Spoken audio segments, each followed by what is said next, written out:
Hey, welcome into the EDM party, y'all. Tonight is After Dark, and I'm thrilled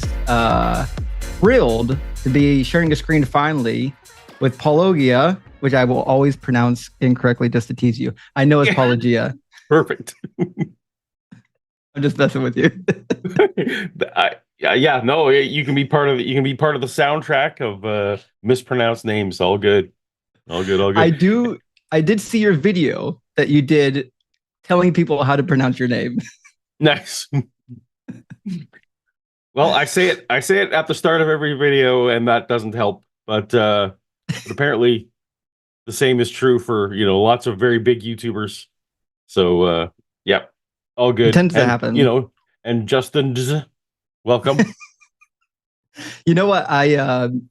My name is so long that people will abbreviate Deconstruction Zone, and then a lot of people get it wrong. They'll call me Destruction Zone, which is fine. Oh, I'm okay with that. Sure. Mm-hmm.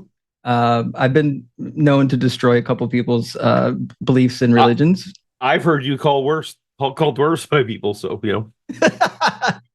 Yeah, you know what? I just did a video with Seth that dropped Friday, and he was sending me screenshots of people crashing out in his comments, which It made my day.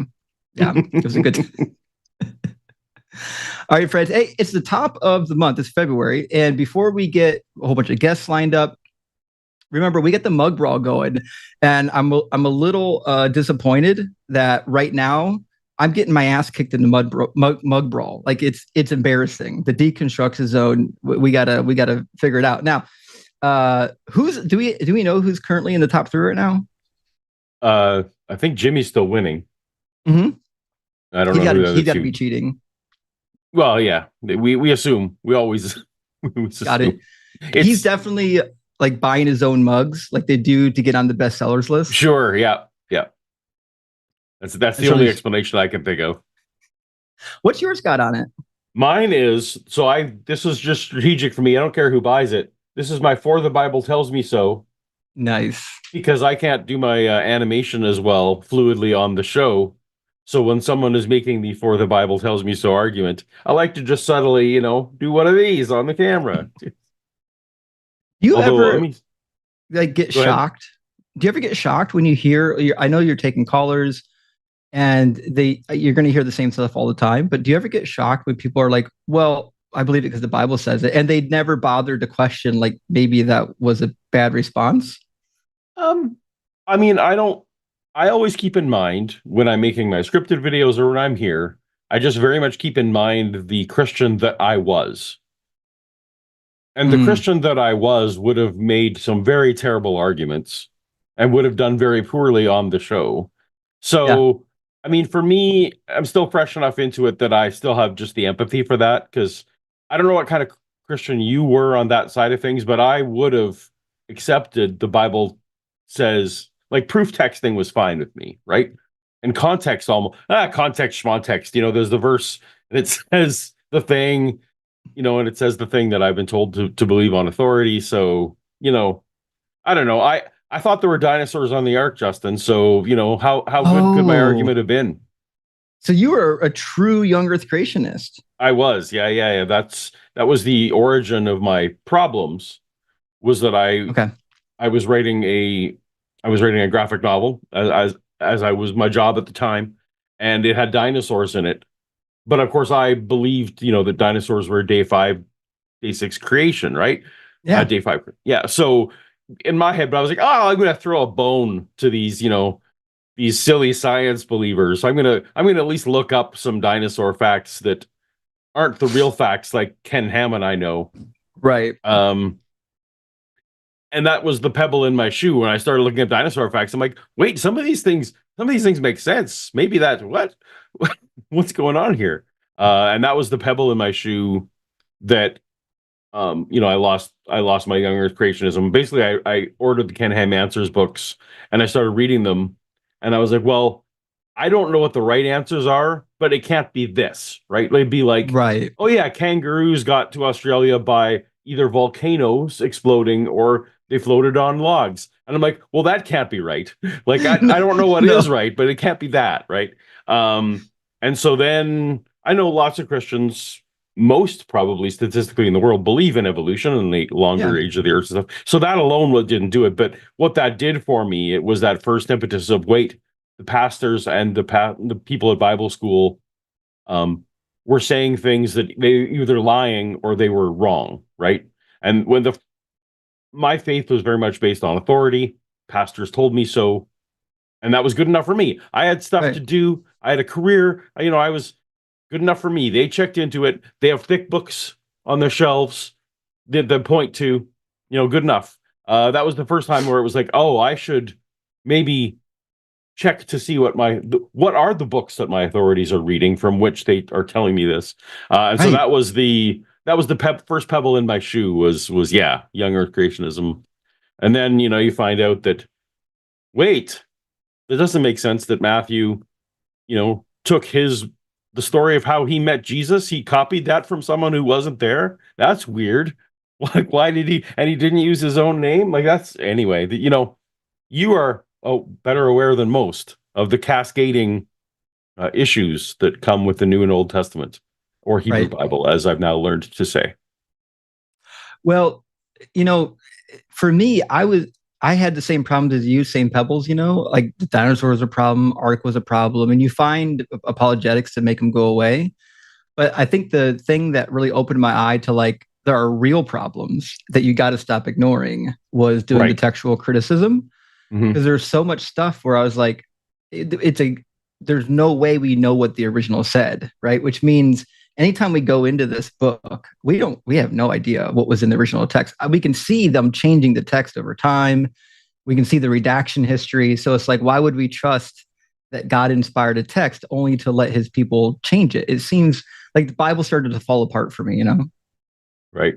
My issue actually lies. So I know a lot of people are really hung up on, and I agree. Obviously, there was textual changes. I very much see a clear evolution from Mark to John. I think the Christology grows. I think the legends grow. The Joseph of Arimathea legend grows. Like they all. I know some people don't see it. I see it. But for me, the issue is not the contradictions and the stuff that happens. It was figuring out and learning that there was a time between when Jesus died and Mark was written. Yeah. And like, so for me, I don't care about the contradictions. I don't care about the expanding. I don't care about inserting Samaritan woman or woman caught in adultery. It's wait, there was like 20 to 50 years, depending on how conservative you want to be about it, where people were just telling stories, right? And they were rewarded when someone converted. That was their reward. And so at that point in time, you're not saying, well, I got to preserve exactly Jesus's thing. No, you're thinking, my neighbor's going to hell because we think hell is happening next week, right? Like they thought they were selling their possessions. They were ready to go. Yeah.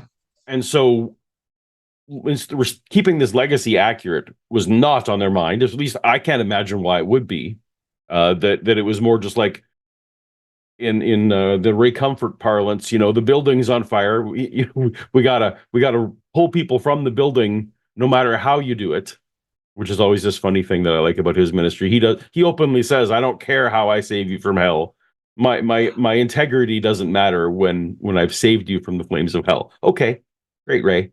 Um, yeah, so for me, I know people talk about contradictions. I'm sure we'll have contradiction callers tonight, and I can harmonize. I learned to harmonize all that stuff as you did. Yeah, me too. Yeah. It wasn't a problem. Um, and in fact, I don't know if you know this about me, but I worked for George Lucas, worked on the Star Wars films. Oh, no way. That's really cool. And one of my jobs at the time, I was working on Star Wars 1, 2, and 3, and one of my jobs was literally, okay, we now have this problem because General Grievous in the comic is kidnapping Palpatine. here, but in the animated show, there was a different set of characters there. So now, Paul, it's your job to come up with some middle story where, why is Shakti there one scene and not in the next one? And it was literally my job to literally harmonizing things. And I was still a Christian at the time, and I didn't see it. I didn't see that that's what I was doing with these Bible contradictions as well. So anyway, contradictions aside, I think that oral history, and call in if you have if you think that, if you think one of the models from N.T. Wright or whoever, formal controlled tradition, if you're a big fan of that, call in. Yeah, so the number is 720-619-2288. We'd love to talk to you. And you might not know this if you haven't watched our channels, but both of us are keen on the resurrection topic. You could probably have a long run on the resurrection topic with us if that's your thing. But fair warning, I probably isn't going to go as smoothly as it went in your Bible study, because there's going to be some pushback. Indeed. One of the things, we're going to get this caller from the host queue. One of the things that struck me, because I grew up in the Catholic school system, I had 12 years of Catholic school when I was younger, was they're like pretty brutally honest about the Bible, because they've got traditions, right? Well, the Bible doesn't have to be no always sola perfect. scriptura. Yeah.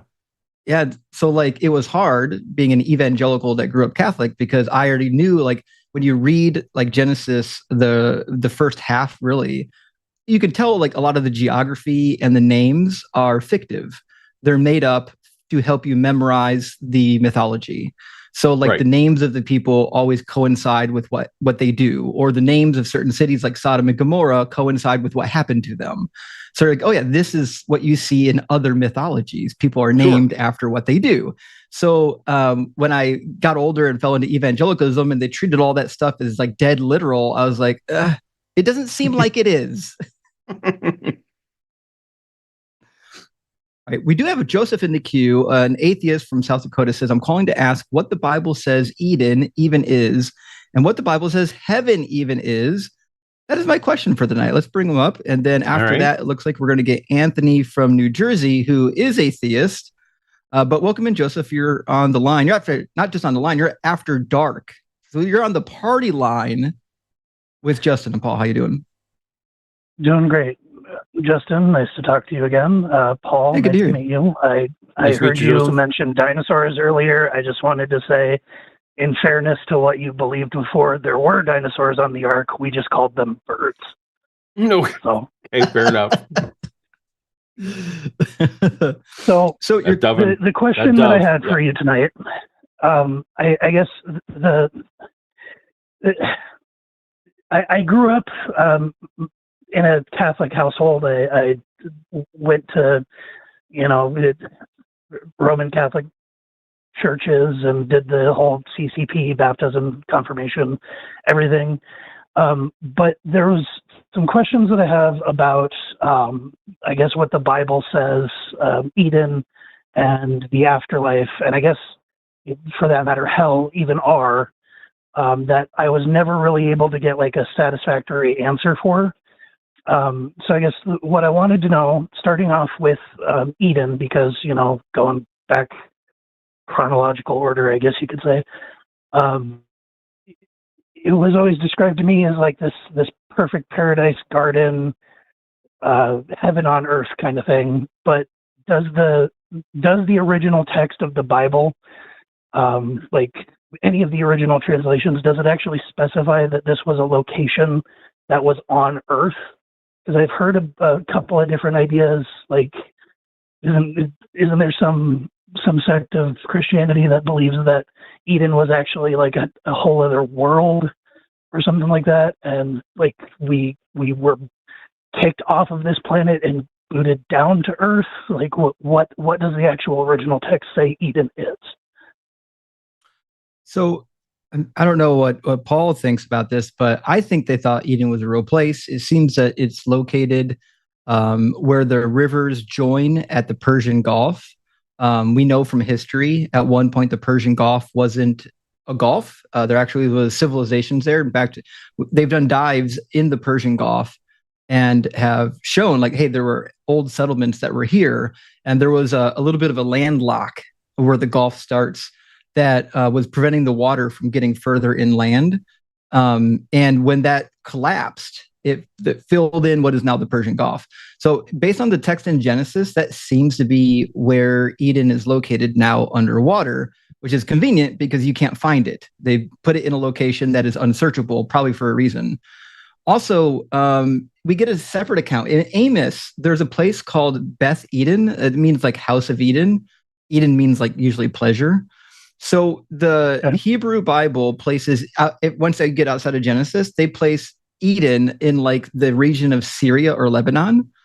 And one of the reasons was because the Lebanese forest was up there, and they believed that the gods lived in these lush garden forests, specifically at the top of mountains. So if you had a mountain range that was surrounded by forests, that was in what they would consider like a garden of the gods.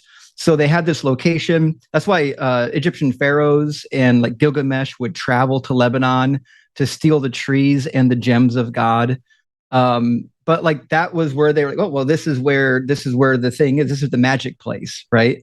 But the location of Eden changes throughout the Bible. So in Amos 1:5, it's located near the Euphrates River, up near like Carchemish. So the Bible is actually not clear as to the actual location. And one of the reasons why that is because the oldest text in Genesis is riffing on an old Babylonian idea. The old Sumerian Babylonian literature placed the paradise of the gods closer to Babylon. But once Babylon started to move northeast towards the Akkadian Empire, then they got introduced to the forest of Lebanon, which was way fucking better. It was just a better forest, way more magical. So all of the paradise imagery that the Babylonians and Akkadians and these Semitic people had kind of shifted up towards Lebanon. And that's why you see, even in the Bible and in the Babylonian literature, you'll see that shift where they're talking about this garden of the gods down here, but in later literature, it's actually up here. So that's my 2 cents. So they did actually Joseph, understand it to be a place on Earth, like an actual location, not just a concept. Joseph, you've read Genesis 2, right? Like Genesis chapter 2? Or are you kind of... It has been so long. So all I will say is that in Genesis chapter 2, it gives details like it was in the God planted a garden in the east, and it mentions that there's 4 specific rivers, the Tigris, Euphrates, and I forget the other 2 near the land of Cush. Like there's details there that tell you that they intended it to be a place on Earth. Now, the kind of young Earth creationist that I was would often say, well, of course, like all those rivers got destroyed in the flood, right? So it's an impossible place to locate now. And much like, New York, we stole the name from York, the new Euphrates and the new Tigris, those were just names of new rivers that wouldn't originally have been the rivers. At least that's from the theology school that I was, that would have said, well, these are just unknowable because the Earth got completely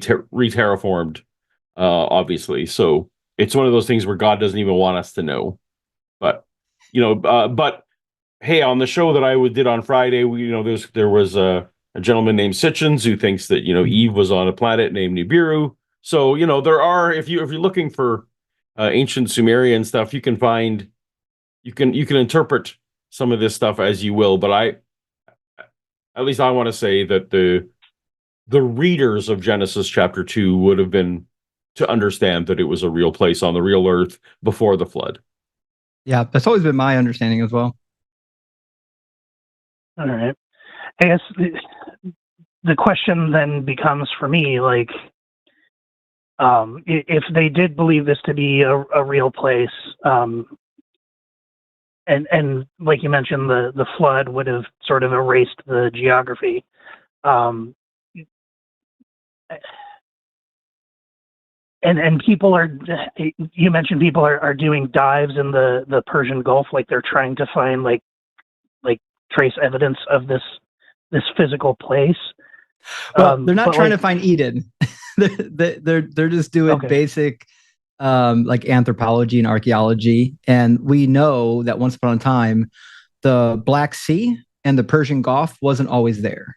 And so people have like, well, if they weren't always there, there's probably settlements down there. and they've done explorations to see. And it's true, both in the edge of the Black Sea and in the Persian Gulf, you can see that there was one settlement where there's water. If you take the story at face value, there would be no archaeology to find, right? Because Adam and Eve didn't even have clothes. Like there would be no, right. There was no indication that they built any cities. They were basically frolicking with animals and naming them and doing things like that. So wasn't there a wall, though, or something like that? Well, when they were exiled, there was an angel with a sword. I'm not sure how there was only one entrance to the garden. That seems a little bit weird that there was one place to get in. But yeah, again, I'm, if a Ron Wyatt type was to go and discover Eden, I'm not sure exactly what even evidence they could pretend to put forth. But other than super pure plants, I don't know. Pre-fall, I guess if you had a pre-fall snake that had legs, I'm unclear as to how that would go.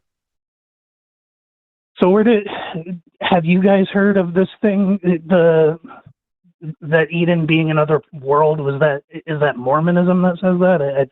I don't want to generalize, but I could swear that there was some sect of Christianity that fully believed that the Garden of Eden was a literal other planet. Have you heard of that? I don't think that's Mormonism. Mormonism said that Eden was in America. It's something like Subterra. It's like in Missouri or something. But Mormonism does say that that humans lived on other planets, right? If I remember correctly. Oh yeah, Kolob. Yeah. Well, before they became mortals. Right. So you might be, Joseph, thinking of that. Because that could be. There's been those cartoons floating around where the old, before they were LDS, that kind of thing, they had cartoon depictions of some of these planets and things like that may have gotten to the zeitgeist a little bit. Yeah, that sounds about right. That could be very well where I got that idea. Okay, mm-hmm. So I guess Eden question is answered. So then the next one comes up is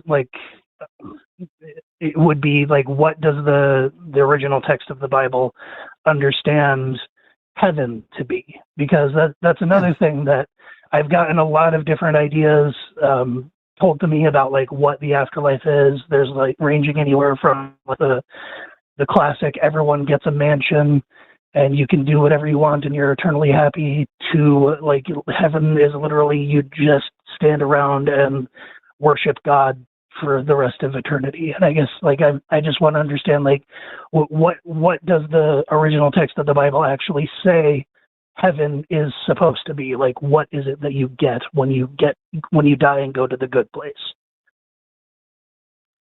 So the way I was always taught, in my understanding from reading the literature and the ancient Near Eastern context, is that heaven is the sky. Hashemayim in Hebrew just refers to the sky. The god Anu and the other gods lived in the sky. That's Anu is the original sky fairy, the original sky daddy. The title Anu connotates that he's in the sky. So everyone believed the gods just lived in the skies. That's why the ancient Babylonians built the ziggurats, because they didn't have the mountains like some of the other locations. And they believed that the gods could use the mountains to come from the sky to the earth. And so they would build these huge ziggurats and put gardens around them and put a room in the very top of it for the god to come down and rest, because they believed that the god could commune with humanity in that way. And that's why the tower was such a problem. That's why it says that they tried to reach the heavens. And in the book of Jasher, it explains that they're trying to reach the heavens so they can storm the heavens and make war with the gods and possibly come to be immortal. And so we've got actually quite a bit of literature on where they thought heaven was in the entire ancient Near East. Heaven was never a celestial kingdom far away that you can't see. It was always just the sky. God's location is in the sky with the birds. According to the Hebrew Bible, it says he walks on the dome of heaven, with his 2 feet. And we've got lots of rabbinic writings in the Talmud describing God's home just at the top of the firmament. And how is it that God lives on the top of a firmament if there's water up there? How's he doing it? So I can't see a good reason to take a Christian interpretation of heaven when I see it, because even in the Greek New Testament, they understood the word Uranos for heaven to be referring to the sky. So, Paul, what do you think? Well, I think an important thing, though, is also that if you take the New Testament seriously, that we are not going to be spending eternity in heaven. We are going to be spending eternity on the new earth, right? So there's going to be New Jerusalem, and like we are literally coming back to the earth, and either our earth or another earth will be restored, and that's where we will live. And so there's considerable debate in theology about whether, like, when someone dies, when Charlie Kirk passed, is he now? Did he get temporally shifted all the way to Judgment Day, or is he waiting? Is he in a waiting room, waiting for Judgment Day? And some people will want to call that state heaven because we don't have our new bodies yet. Because 1 Corinthians 15 talks extensively about the new bodies we're going to get to inhabit this new physical earth.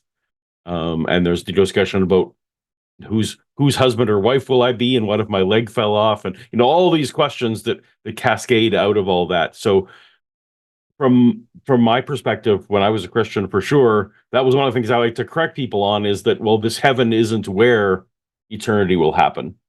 It's at best, it's where the intermediate stuff happens. So I don't know if that probably muddies things for you more than it clarifies, but thus is the state of Christianity. I mean, a little bit. Because I guess now I just have to ask, like, if that's the case, then where did we come up with the idea of heaven being this, like, eternal paradise of, like, mansions and clouds and harps and whatnot? Like, if that's not what the original... a lot of Hellenistic and Zoroastrian, like, a lot of that stuff. If you find a rabbi or a devout Jewish person now, they don't believe in like a heaven, right? Like that, they don't think that follows naturally from their scriptures. They were waiting for an end of times resurrection, but again, not this place of heaven that seems to have come in the middle period between Micah and Mark, where it was a lot of that stuff, and and Satan becoming a character. Like, a lot of that stuff happened between the Testaments as opposed to in the Testaments. If you start reading books like Book of Enoch, or a lot of those other stories that were basically rephrasing the Old Testament into Hellenistic Greek terms, that's where a lot of those pictures came from. Dante's Inferno, of course, famously, gave us shapes of what heaven and hell were going to look like. There were books of Revelation that didn't make our Bible. Like, there was a Revelation of Peter. An Apocalypse of Peter. Those other apocalyptic books at the time, where Peter got to go around and get a tour of what happened in heaven and what happened in hell. So a lot of what our picture comes from is not books that are in the canon. Is I guess the short way of saying my rambling. Justin, would you correct me on any of that? I would say it depends a little bit on the book. There was a shift at some point to make the location of the gods further away, because there was a contingent of early thinkers that didn't believe the gods were actually in the sky. So I think it depends on which literature you turn to. But for sure, in the post-biblical period, they had to move it back because they were exploring the skies and the celestial bodies, and it became apparent that there were no gods up there. So they had to move it. They had to keep moving it to now it's a magical place far away that you can't know about. But as far as I'm aware, the biblical writers understood heaven to be just the place above your head, and even in the Quran, you'll find in the Quran that's the place of the gods. In fact, they think the stars are there. It says God uses the stars in the lowest level of the heavens as missiles to kill the devils. It's pretty wild. So, of course, basically, what I'm hearing is there's an awful lot of like sugarcoating that was going on in my religious upbringing, and the heaven that I was promised is just all a load of like bullshit that was borrowed from other contemporary religions. Is that what I'm hearing? Yeah. A lot of the Sunday school stuff came from not books in the Bible. Yeah. Agreed. So glad I I use the word post-biblical. Yeah, the modern Christian notion of heaven doesn't really come from the Bible. It comes from stuff after the Bible, outside of the Bible. Okay, Hey, Joseph, thanks for calling in and chatting with us. Yeah, no, absolutely. I'm struggling now because I don't believe any of this anyway, so I guess it doesn't really matter. I'm just angry that all this stuff was lied about to me for so many years. But I understand. I'm with you. You got other calls, so fantastic. No, but you guys have a great night. That's a valid feeling to have, Joseph. So have a good night. Absolutely is, yeah. Did you go through any of the anger when you were deconstructing? I still have it today. I still have it right now. I still have it. Okay. No, my whole channel is powered by that. So yes, sorry. I didn't let you finish your question. I always felt more like the old school dad. Like, I'm not angry, I'm just disappointed. Oh. No, I still carry a lot of the anger for being lied to and misled, or mistakenly lied to, or however that worked out. But no, I feel for those people. I'm one of them. Yeah. Some of them are doing their best. Yeah. Well, we're going to bring in Anthony from New Jersey, atheist, and then we're going to grab Paul, another Paul after that, all the way from California. Anthony is asking, well, maybe not a question, more of a statement. We'll get into that. If you want to call in after we get these two callers, now is a great time to do it. If you wait till the end of the show to get in the queue, we may not have time for you. We've seen this before. People wait to get in the queue and then they don't get their call taken. So now's a great time to get into the queue, get in line, so we can actually get your call taken. Anthony, welcome in. You're on the After Dark show with Justin and Paul. How you doing? Hello. Hey, Anthony. Hello. Oh, hi there. Sorry, I didn't know if I was on. My bad. You're good. I should just establish, and I don't mean to. What's the word? I don't.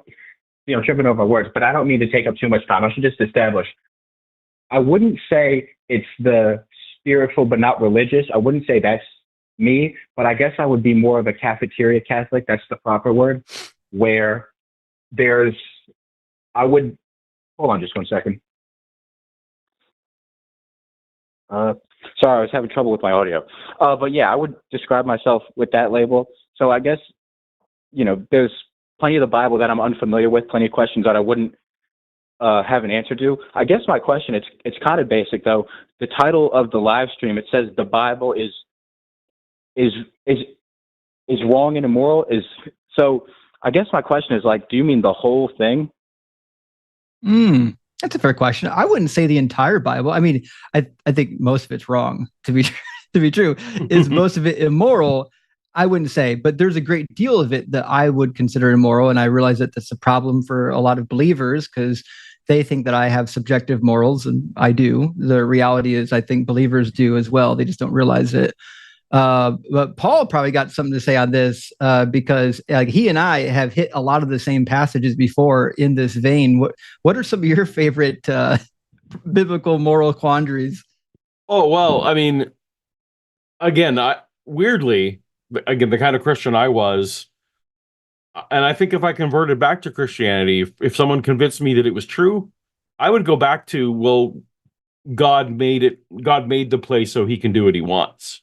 Is weirdly the problem of evil for me meant nothing. Whatever. If God made it, he can do it. So I mean, but my definition of morality is currently, I don't have a precise definition, but I know it has to do with avoiding harm, and it has to do with encouraging flourishing. I think most people can agree that morality at least has something to do with that. And if you put the Bible if you put passages in particular up against that, it sure seems like God is not prioritizing diminishing harm or increasing flourishing. He selectively wanted one group of people to flourish, but it didn't seem to be a universal thing. So in those ways, I think it'd be easy to point to passages with my current understanding of morality and saying it's definitely not a moral book. But as for it being true, I used to think it was 100% true, and if you ever found one word wrong, that it was 0% correct. So I get Justin's instinct to call it completely incorrect. I do think, though, that, like, for example, the undisputed letters of Paul probably accurately portray some of the conflict that was happening in the early church. Like, I'm guessing the fight between the Jews and the Gentiles depicted in Galatians, for example, that probably there's probably historical truth there. There's probably historical truth in terms of some of the later epistles that people really did. There were women speaking in the church, and some of the men didn't like that, and that's why they wrote those verses. Like, I'm guessing some of that stuff probably is historically accurate, but I don't think there was an exodus out of Egypt and things like that. So the Bible is not all entirely one thing. It's not one book. It's 66 books or 72 books. You would call, I guess your Bible would probably have 70 some books in it. I don't know. Is that an answer? I don't think it's all homogeneously one thing or the other. Well, I would more or less agree with that. I guess I would just ask to zoom in a bit, what would you say is, well, you said what's factually correct. What would you say is moral about it? The Bible. The second greatest commandment I like. I don't love the greatest commandment, but I like the second greatest. Love your neighbor as love your neighbor as yourself is pretty good. That's basic empathy. So you think overall it's had a negative effect on the world, you would say? Or no? I would say that the benefits that it provided could have been provided in other ways. If Christianity hadn't have taken off, that a lot of the good things that Christianity takes credit for would have happened without it. But I can't deny that, in terms of if one's writing a history book, well, most people 200 years ago in the West were Christians. So there were some Christian people who did some good stuff. I don't think any of those things were uniquely Christian. I don't know if Justin, if you'd agree with that or disagree with that. No, I actually agree. I get a lot of flack for this. I don't think any of the teachings of Jesus are unique. You could find all those teachings and texts outside of the Bible. He just happened to tap into a vein that a lot of people liked and a lot of people appreciated. And people that don't know the extra biblical literature don't realize that it's not like original stuff. So I agree. I think we can get all the good stuff without the Bible, and we could have got rid of all the bad stuff. The Bible was used by the Confederacy and the popes to justify slavery. We even have early thinkers like Ambrose in the early church who I'm sorry, I just couldn't hear made for a second. arguments for why it was necessary. Oh, what part did you miss? You cut off. You said I think it was the Bible was used, and then I couldn't hear you for a sec. Well, the Bible is used to justify all kinds of atrocities like slavery. And so if you read the letters of the Confederacy and even the cessation letters and the letters written by some of the popes and even early Christian thinkers like Ambrose, they used the Bible to justify slavery because from beginning to end, it never says slavery's wrong. It only ever endorses it. It seems bad that God doesn't think his people, literally everybody else, can be slaves. So the moral atrocities of the Bible are there because it was written at a time in the Bronze Age when these things were rather acceptable, and now they're not. And so they reflect a moral code that is our time period. We know better now. We know a lot more now. And one of my favorite passages, Deuteronomy 22, talks about testing a young woman for her virginity on her wedding night by making sure there's blood on the sheet, the marital sheet. But we know today that there's no definitive way to know if a woman is actually a virgin. Whether or not she believes in her wedding night will never be an indication of her virginity. But according to the Bible, this is a capital offense. You will get killed. Your husband can take this sheet, ask for the sheet, take it to the court to see if there's blood on it. He should already know. If there's no blood on that sheet, he can have her stoned. This is an absolute atrocity. This was still happening in medieval Europe. People in medieval Europe were still doing this. They were taking vials of blood to the wedding chamber to make sure there was blood on the sheet. So when you have this kind of horrible stuff codified in a book from God, then obviously people in society are going to say, well, this is what God fucking said, so this is what we're doing. I guess to ask a concrete question, and I know I only have so much time, but when you look at the teachings of Jesus specifically, I mean, most of the criticism I've seen of religion is that the religious are out of step with his teachings. Would you say any of those are immoral? Because if anything, you compare them to other religions, you can say people do a lot of massaging of the teachings, but like they misconstrue them. But you see other religions, and I don't want to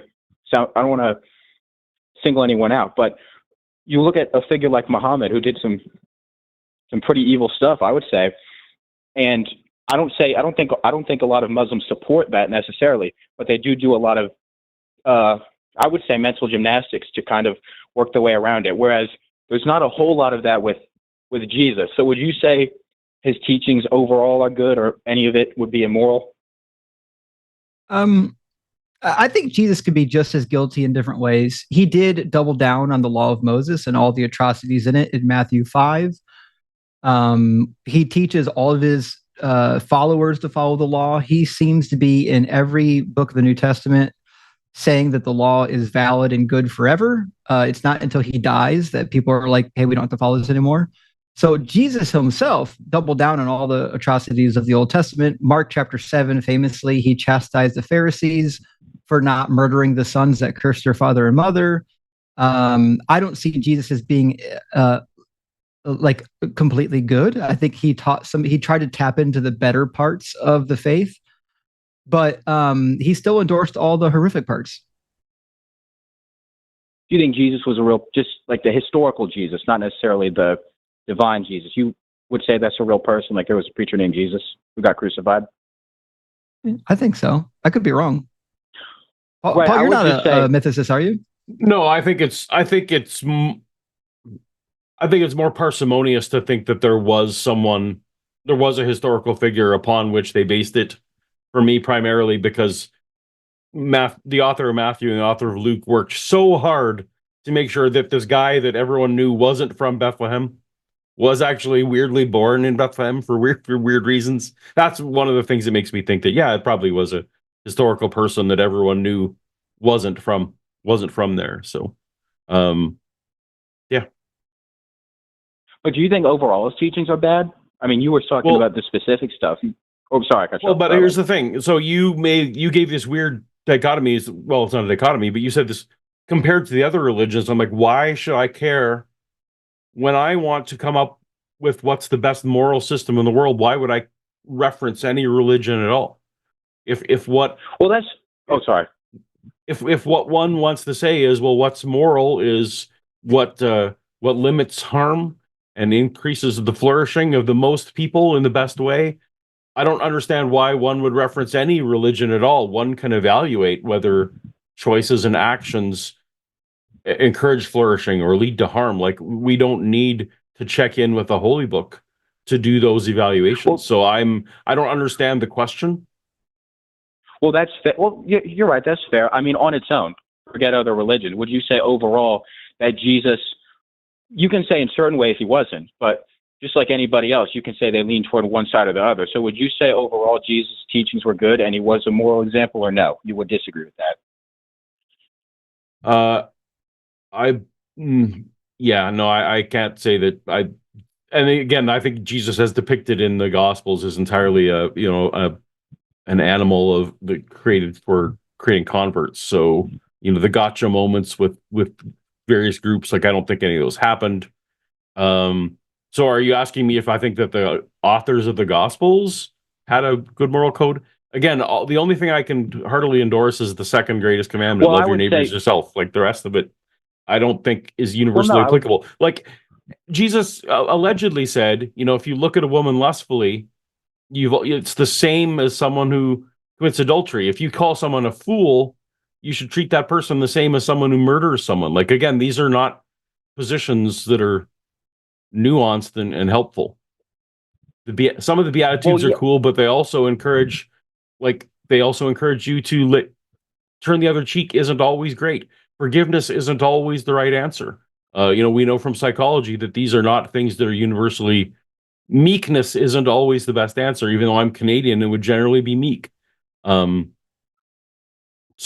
again, the God of the, you would say no, or you're not sure with if the God of the Bible I think is you're trying a to moral force example. a blanket statement on Paul and I, and neither Well, one I'm of not us trying- agree with what you're trying to ask. You Well, I'm can't not trying- evaluate the moral code of a figure that we have so much writing for and say that it was like overly positive or overly negative. We're saying that there's a true parallel in some of his teachings that are good and some of his teachings that I think are awful. So like I'm not gonna Well, like, I don't. it's kind of a waste of time to like, what percentage of his teaching was good and what was awful. It's not really a valid question. Like if I brought you a plate Well, it's that had like a nice 3-course meal, but like part of that 3-course meal had some cyanide in it, I brought you a shit plate. You don't need it. Well, I apologize if it feels like I'm trying to force you into, a gotcha moment. I'm just like with any person, with a person, I could say overall, like a historical figure, for example, you could say overall their impact or what they believe was good or bad. Now, sometimes that's complicated, but I feel like majority you can say yes. So, I mean, I don't think it's respectfully. Okay. I don't think it's a gotcha. Overall, hold Jesus' on one second. teaching is barbaric and inhumane because he wants to torture people alive for all of eternity in hell just because they don't worship this sky carcass appropriately. He says those who, Luke 19, the parable about him coming back is those who didn't want me to be king over them, bring them before me and slaughter them in my very presence. In the book of Revelation, chapter 14, those who end up getting to hell are slaughtered in the presence of the Lamb. Jesus wants to watch people get fucking slaughtered and torn apart in flames for all of eternity, which means I don't care what the rest of his teachings are. Anyone who thinks it's okay to light individuals on fire for all of eternity is not a good moral teacher. Well, thank you for answering my question directly. Sorry it took you so long to get there. Glad I could guide you to it. Glad to help. Oh, and he's done. All right. What kind of a weird question? Like, I feel like this is going on in his Twitch channel or something where he'll be reviewing that he got the atheists to say that Jesus was terrible. I don't know. yeah, he was definitely looking for an answer. He Soundbite wanted fishing. Yeah. Yeah, he needed to hear something. Oh well. All right, we're gonna bring in. Oh, we had a theist, not an atheist, a general God believer that terminated during that call, unfortunately. Shoot. So, if you want to call in and you believe in God, we'd love to talk to you. Numbers 720-619-2288. I promise Paul and I won't eat you alive as long as you're nice. If you're a jerk, you'll get what you deserve. But we'd love to talk to you and have a good, rational, linear discussion about your God, why you think it exists, why you think it's moral, and why we should care. But we do have 2 atheists. Let's bring in our first one. Cedric from Arkansas is asking how to deal with Christians who try to defend nasty things in the Bible. It's a fair question. How you doing, Cedric? You're on After Dark on the line with Justin and Paul. I'm doing good. I'm from Alaska. Oh my gosh, I'm sorry. AK, yep, I'm an idiot. You're further north than me. That's amazing. Depending on where in Canada you are, maybe not because I'm in Anchorage. Oh, okay. Well, we don't need to get into geography, but you're currently still further north than I am. So excellent. Oh, right.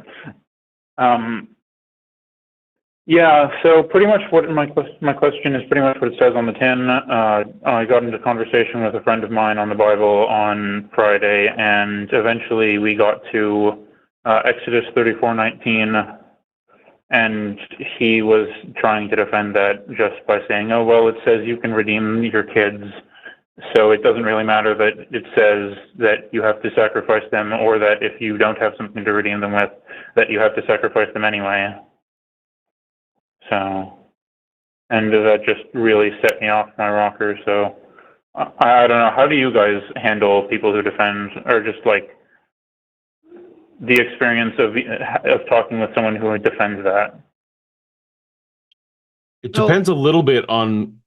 Sorry, Justin. It depends a little bit on, are they currently doing that level of harm, or are they doing weird apologetics to keep a belief alive in their heads? So I actually would be less concerned with people defending weirdly, I'm not worried about the people who do slavery defenses that they're actually planning to own slaves in their lifetime. And I also, when they do weird apologetics for some of this stuff, I'm less concerned. But when the people are translating that to directly do either political or actual harm in the real world to people right now, that's a different level of thing. Like, because then it's not academic anymore. It sounds like, am I correct in sounding like this is largely an academic debate as opposed to you're worried that they're going to go out and do actual harm No, to I'm, actual I'm not. people? I'm not worried that he's like a bad person. Okay. Just that he was Just as you can understand that those are slightly defend. different. Yeah, those are slightly different answers, right? On what I would do. So Yeah. if we're purely on academic terms, I think what I would do is press them on what they think. Again, what does morality mean to them? And if morality to them just means whatever God says is moral, then the problem isn't, you're not doing a gotcha on any given passage isn't going to get them, right? Because the kind of Christian I was, Yeah. just whatever God said was fine. He didn't have to justify it to me. I don't have enough knowledge. I'm a limited creature. I can never understand that, the butterfly effect that God knows about. So you're probably not going to get such a person on a gotcha on any of these Old Testament things. I think that kind of person, you need to work on their definition of morality and their moral instincts and how those differ. Justin, do you have a different thought on how you would? I know No, you deal with these people all the time. I actually agree. I don't think when you're talking to these people that they're like you're going to talk them to get closer to your position. I think no matter what you say to them, they're going to hold on to their actual position. But I think if you want to move the needle a little bit, so there's 2 chapters in Exodus that talk about this. The one they're referencing was written at a different time, and it seems to be trying to rewrite the previous law. The previous law is in Exodus 13, an older portion, and it doesn't have any redemption. It says every firstborn donkey and every firstborn human, every firstborn male, you must actually give it to the Lord, and it doesn't say anything about redemption. The consecration of the firstborn shows up twice in Exodus 1.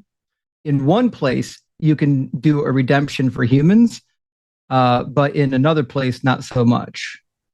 So that's why in Ezekiel, if you go to Ezekiel 20, verse 24 through 26, Ezekiel interprets the command as actual child sacrifice. He says, this is the God speaking through the prophet. It says, moreover, I gave them statutes that were not good and ordinances by which they could not live. I defiled them through their very gifts in the offering up of their firstborn, in order that I might horrify them, so that they may know that I am the Lord. So Ezekiel does this really interesting thing where he's going into the book of Genesis or Exodus, or at least what he had of it, and he's actually reinterpreting some of it. So Ezekiel interprets the command of sacrificing or giving away the firstborn as actual human sacrifice. So either one of 2 things is true. One of those verses in Exodus is talking about actual children being taken out, or Ezekiel is wrong. Like a Christian has to pick one of the 2. Either Ezekiel is wrong or Exodus is wrong. Okay. Make sense? Thank you. Yeah. And there's one other passage that is helpful in this discussion. If you go to Leviticus 27, they're talking about all kinds of offerings and things like that. Let me double check if it's 17 or 27. 27, I was right. Yeah. 27, verse 20 and 29 talks about human beings that are devoted to destruction. It says nothing that a person owns that has been devoted to destruction for the Lord, whether it's human or animals or inherited landholdings, may be sold or redeemed. Every devoted thing is most holy to the Lord. No human being who has been devoted to destruction can be ransomed. They shall be put to death.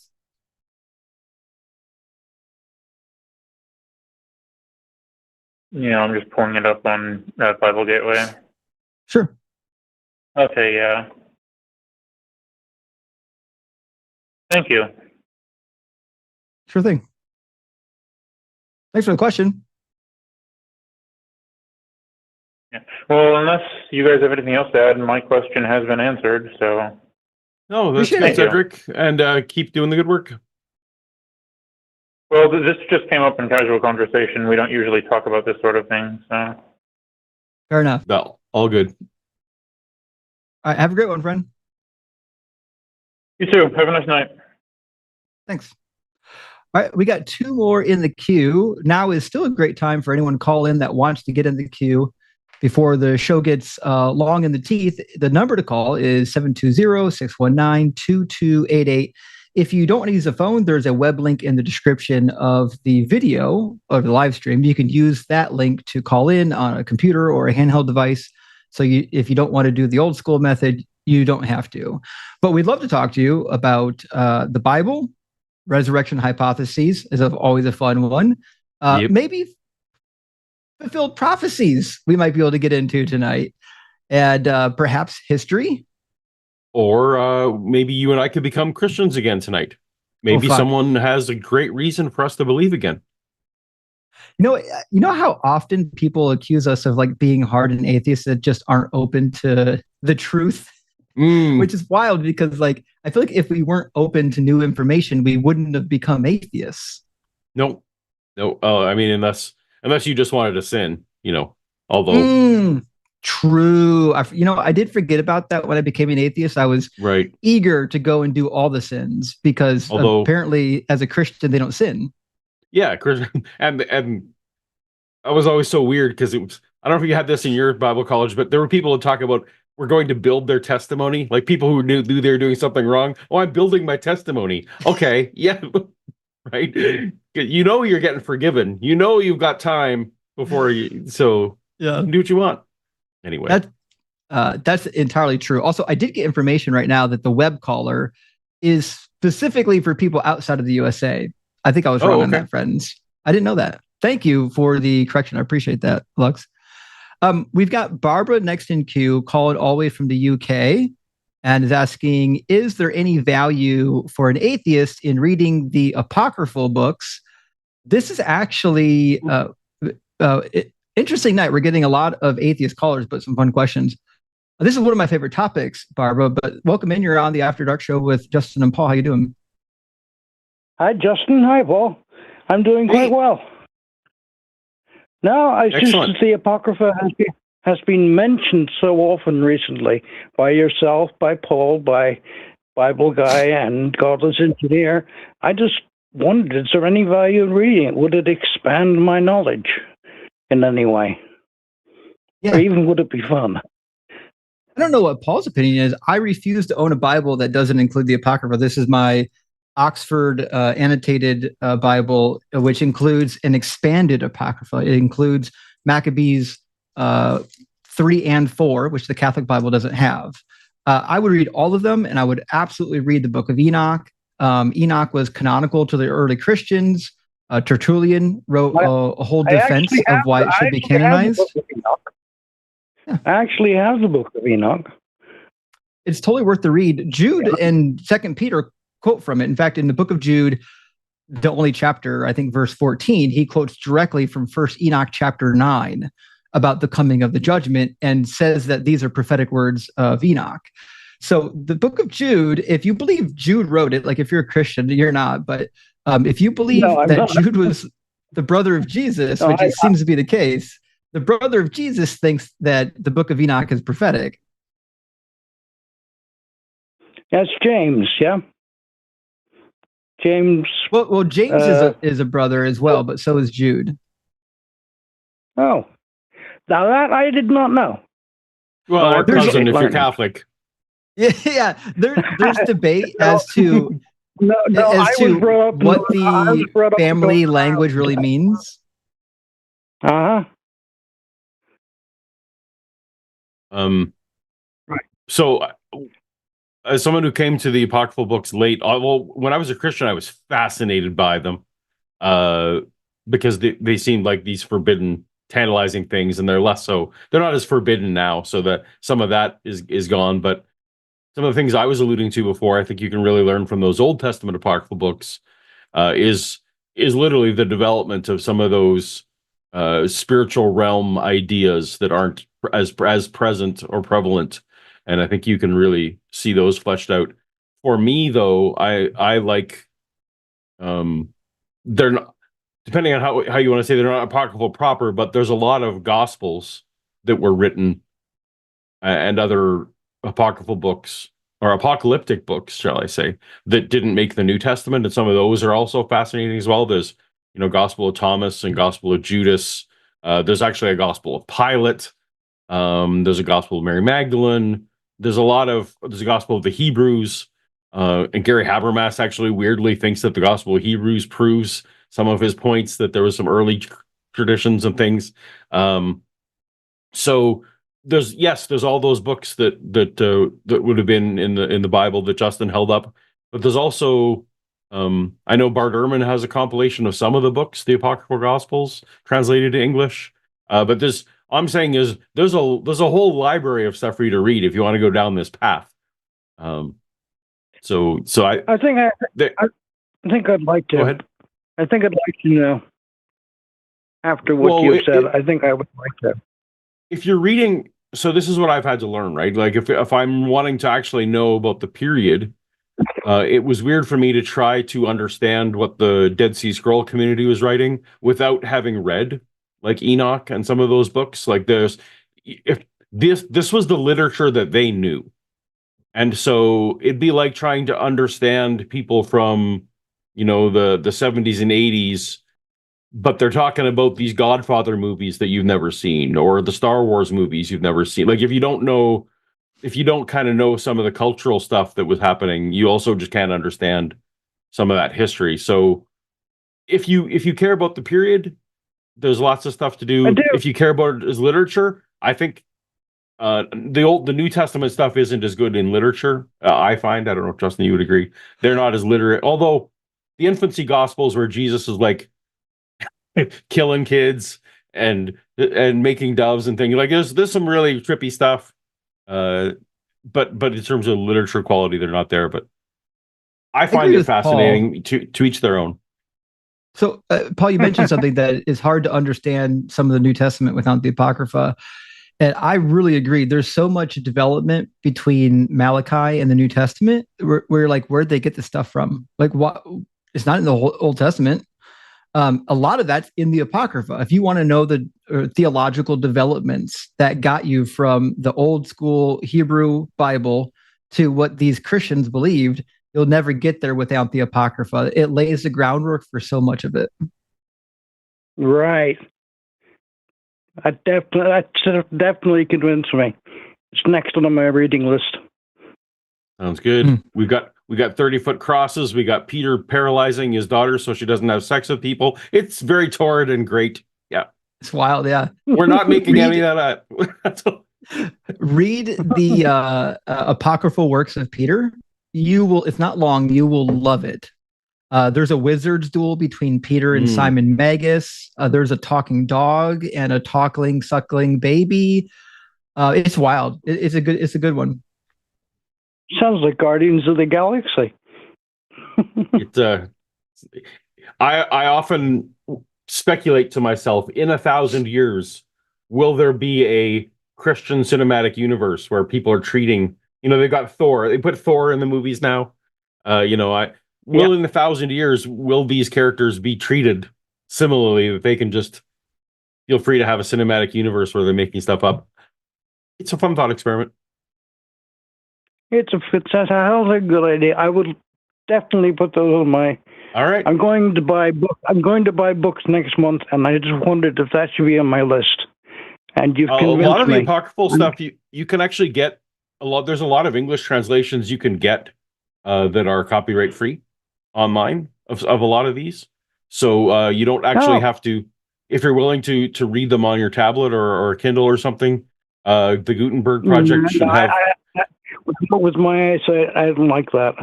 I prefer having a book. It's soft light. Gotcha. Okay. Well, fair enough. Well, okay, and thank you very much for answering my question so thoroughly and so entertainingly. All right. Very Well, good thank you, indeed. Barbara. Happy to and by do the it. way, by the way, Paul, was it yourself that did Afterburn? Yes, that was my film Afterburn. So Afterburn is based on a graphic novel that I wrote, and I don't take blame or credit for what happened on screen. Okay, I was just going to say that it's in my list of, or in my stack of DVDs to watch.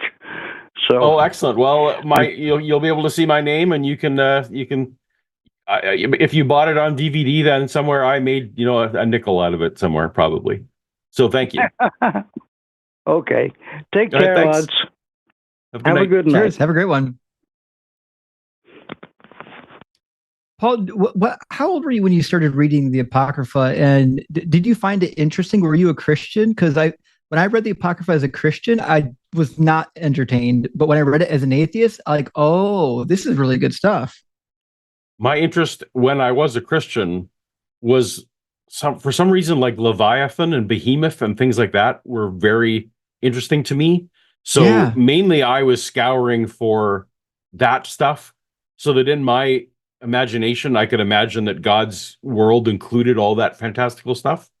Weirdly, as a Christian, that was my focus, and then anything theologically problematic, you could just hand wave that away, right? Well, that's whatever.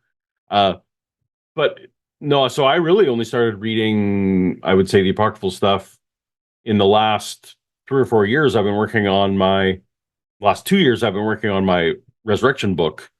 And that was when I got to my first chapter about, was Jesus an apocalyptic preacher?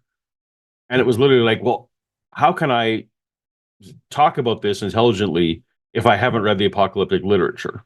So it literally been in the last 3 or 4 years where I've started reading this more seriously. The other, like the Gospel of Peter and those kind of things, the infancy Gospels, again, those were all more for a laugh. As a Christian. So. And what Paul's talking about, for those that don't know, in Second Esdras, there's a bunch of stuff, I believe in chapter 6, about the creation of Leviathan and Behemoth when Paradise and Hades was created. So they're trying to fill in the backstory, and that's one of the cool stuff about the apocryphal literature is people had questions, and the writers of the apocryphal literature are like, well, here's what happened. Like they're like, you don't have the question anymore. Let me tell you about it. But how just like the Nephilim, I think and giants kind of capture people's imagination. We like Narnia. We like all these kind of things, right? We like to imagine that the world once had fantastical things we don't see now. So it's true. That's just human nature, I think. Well, we've got a theist on the line, and you all know that we prioritize theist calls. But if we have time, we'll get to everybody in queue. We're live for 3 hours tonight. So we got 2 hours left in the live stream. We're excited to take all the calls that we can. Let's bring in Gary calling from Florida, is asking, are we just passing shadows in a godless universe? Which sounds like a bordering on nihilism, perhaps. But welcome in, Gary, talking to Justin and Paul on the line. How are you? Greetings, Justin and Paul. Thank you. That quote is a quote from a novel by E.M. Forster, an English novelist. And there was a movie called Passage to India. And David Lean, the great director, made it into a movie. And I watched the movie. This was a long time ago.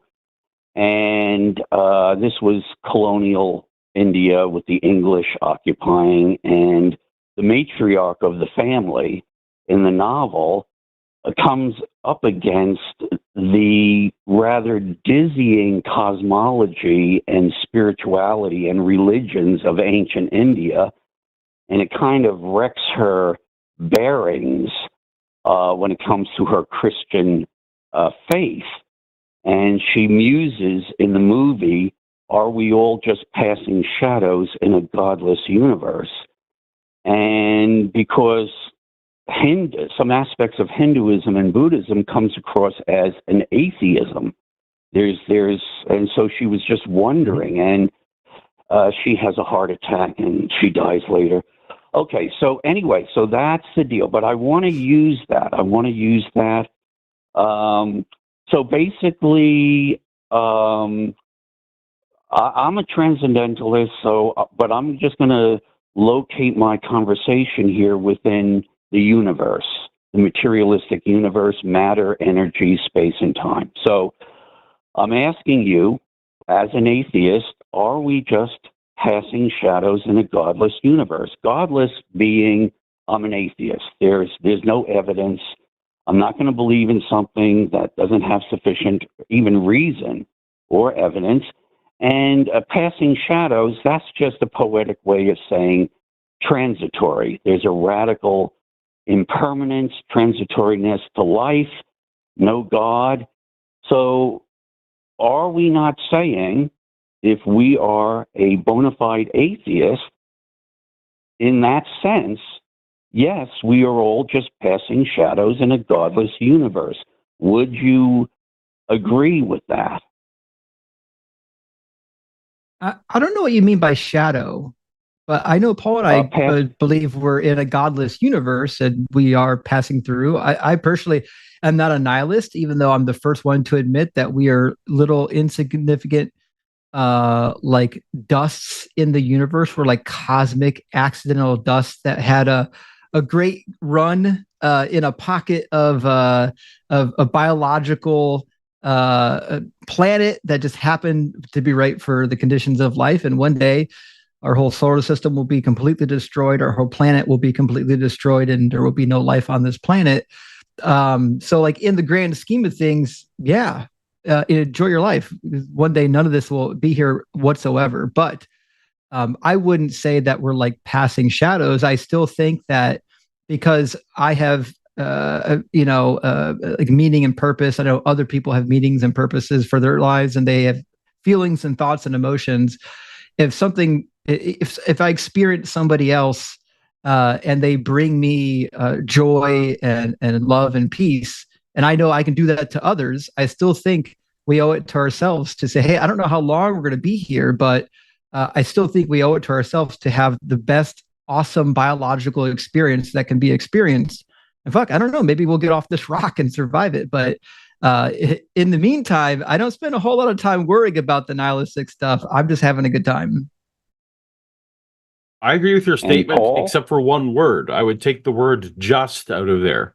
We are passing shadows in a godless universe, but I don't like the word just, because life is crazy that it came together, and that there is a group of molecules that currently seem to be me. They seem to be an entity that is me. That's pretty cool. And even though my life sometimes has been hard and not as fun as other times, this is the one and only chance that this configuration of molecules is going to get.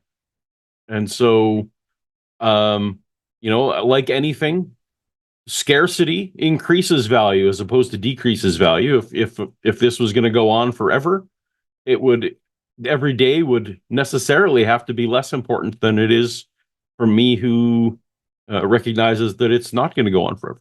So those are my thoughts. Gary, do you see problems with our point of view on this? Does it match yours? What do you think? Well, yeah, it's very good. Thanks. I like it. I like it so far. Yeah, I'm hearing you loud and clear. I got my listening ears on. I understand. And I have a hard time. I'm trying to wrestle with something personally, and that's why I'm calling. And I cannot get through life myself without having some kind of mythic mindset. I've tried. I left Christianity, Old and New Testament. I've read the Quran about 4 or 5 times. I left that. Went to Buddhism, left that because of all of the karma and reincarnation BS. I then kind of landed in Japanese mythology, and I won't get into that. But look, what I'm trying to say is I find myself needing some kind of mythic mindset. And what happened was I was listening to a short TikTok that had Elon Musk.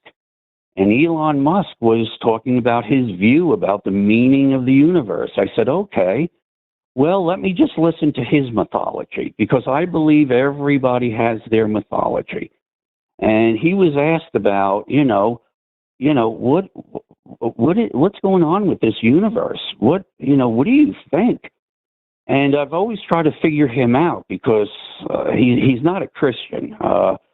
And he said this. He said, the universe is the answer. That's what I believe. Whatever the universe is, it's the answer. That's what Elon Musk said. And so the problem is, he said, here's the problem, is that, yes, we have the answer, but we don't have the question. So we need to learn and look at. This is Douglas Adams. This is 42 is the answer, and then they had to make another computer to figure out what the question was. There you go. You know what? He actually, thank you, Paul. He did bring that up, and I forgot about that. But yes, he said we need to have the right question, and so he believes that science will expand. But what do you need, Gary? Gary, we like to have a little bit of back and forth in the calls. Like, what is it that you need? Do you have a fear of missing out if there's no afterlife? Do you think that this is the one and only life you get? What's the story here? Okay. The story. Okay, let me bottom line Elon Musk very quickly, and then I'll answer your question. So basically, he believes in a Promethean hubris of indefinite progress. Indefinite progress. That's Elon Musk's religion. So, okay, so I thought about that. I said, could I adopt that as a mythic mindset of sorts? And I just can't, because I don't believe, it's not satisfying. And I'm using this phrase very specifically, it's profoundly dissatisfying, this whole idea of a Promethean hubris of indefinite progress. It doesn't do anything. It's empty to me. Gary, science. Yeah. Gary, so I have a thing where I don't care one lick about the utility of an idea unless I know that the idea is true. It sounds like you are the opposite. It sounds like you are in search of an idea with the greatest possible utility, and you seem to be very secondarily concerned about whether it's true. Are our epistemologies as opposite as I am suggesting or reading here? I am with you. I throw in with you when it comes to science and evidence being the epistemology, the scientific project. That's not what I said, though. That's not what I said. I said, do you care if it's true? Because it seems like you care more about whether it's useful than whether it's true. And I'm just... Okay. Thank you for that clarification. Wow, I have to sit back. I have to step back here. That is fascinating to me. How you got me to put my head on straight and look at that question. I have a difficulty in separating the two. In other words, this importance that I have in my life is the truth. It is the truth. Facts are facts. Yeah, like you don't... It doesn't sound like you and I have the same definition of truth, if that's the case. My definition of truth is what most accurately conforms to reality as adjudicated by predictive power. Do you have a different definition of truth?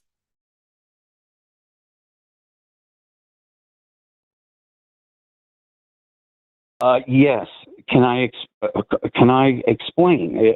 Please. I promise I'll make it interesting. It has to do with ontology. Specifically, I said I was a transcendentalist. This has to do with the ancient Socratic dialogues of Plato, and he posits his ontology. Now, let's take a look at science.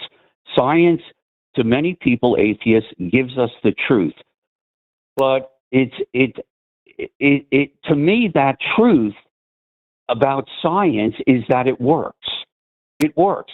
Scientific evidence and scientific demonstration works, but just because it works, yes, but just because it works doesn't mean it has ontological certainty or ontological status. And if it doesn't have ontological status or ontological certainty, it isn't truth for me. Just because it works doesn't mean it has any ontology. If it doesn't have ontology, what does ontological certainty look like to you? Because if you sounds like you've been going through all the religions, you've listed off you've tried all of them, and they just don't seem to vibe with you. Is ontological certainty? Because certainty doesn't. You can be completely certain or have at least high confidence in an idea that isn't correct. You can also accidentally be correct about an idea that you don't feel very strongly about. So how many blades? Are there an odd number of even blades of grass in the world or an even number of blades of grass in the world? I don't feel very certain about it, but perhaps I will guess the correct one. So does certainty, is certainty emotional to you, or what does certainty mean, if not predictive power? Okay. Wow. Listen, you're talking to a guy that has a high level of regard for the scientific project, that we can land rovers on Mars because of predictive power, experiments, rockets, engineering. It works. It works. The thing of it is, I know it works in my life. Okay, if I do this and if I exercise, I can be healthy. If I change my diet, I can help my diabetes. It has predictive power. Yes, I get it. I have respect for it. But it just doesn't do it for me when it comes to meaning, when it comes to vibes. Let's go back to Plato. Ontology is simply this: beingness. Ontology, onto means being. So ontology means the study of being. So this is the crux, and I'm getting to it. Thank you for your patience. Is that I long for something that is immutable, and Plato's ontology posits a beingness that doesn't suffer from fluctuation or change. It is being. It is transcendental. And for some reason, I need that kind of ontology. Just because it works, okay, that's fine, but that doesn't get rid of the flux, the uncertainty, the change, the whole life and death scenario. You understand, Gary, you're describing things that work for you. You're describing whether or not something works for you just at an emotional level, just on a satisfaction level. Like, these are not, you are still describing utility of these ideas, not the truthfulness of these ideas.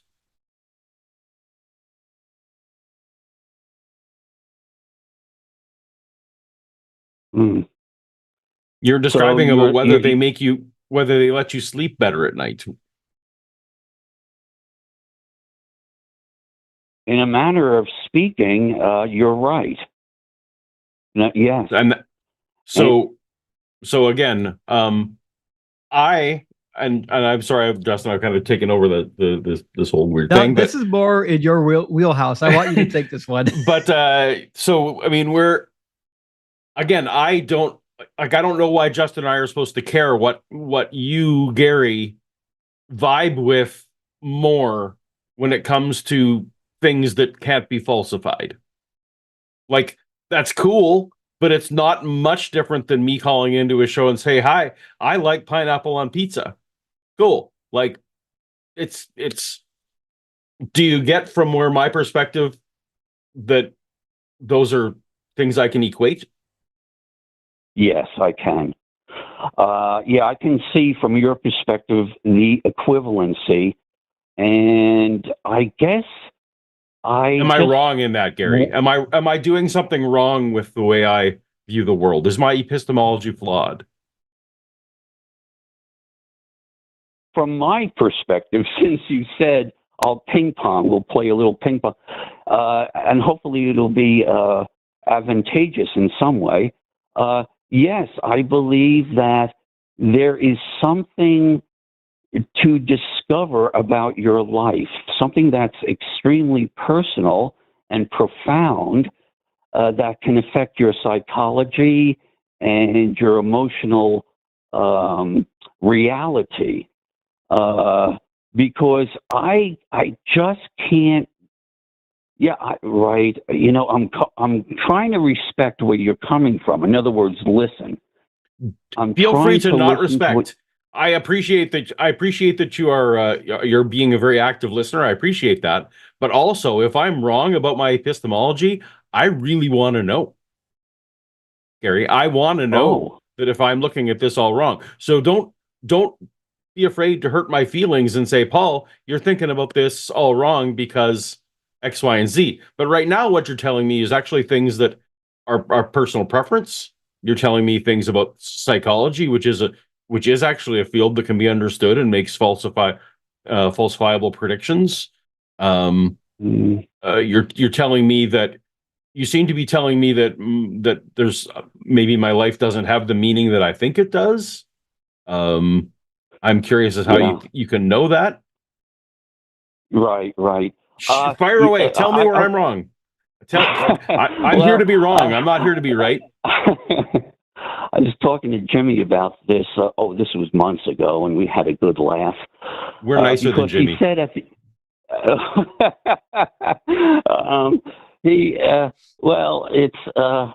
he boiled it down to, Gary, is any of this going to make my life better or not?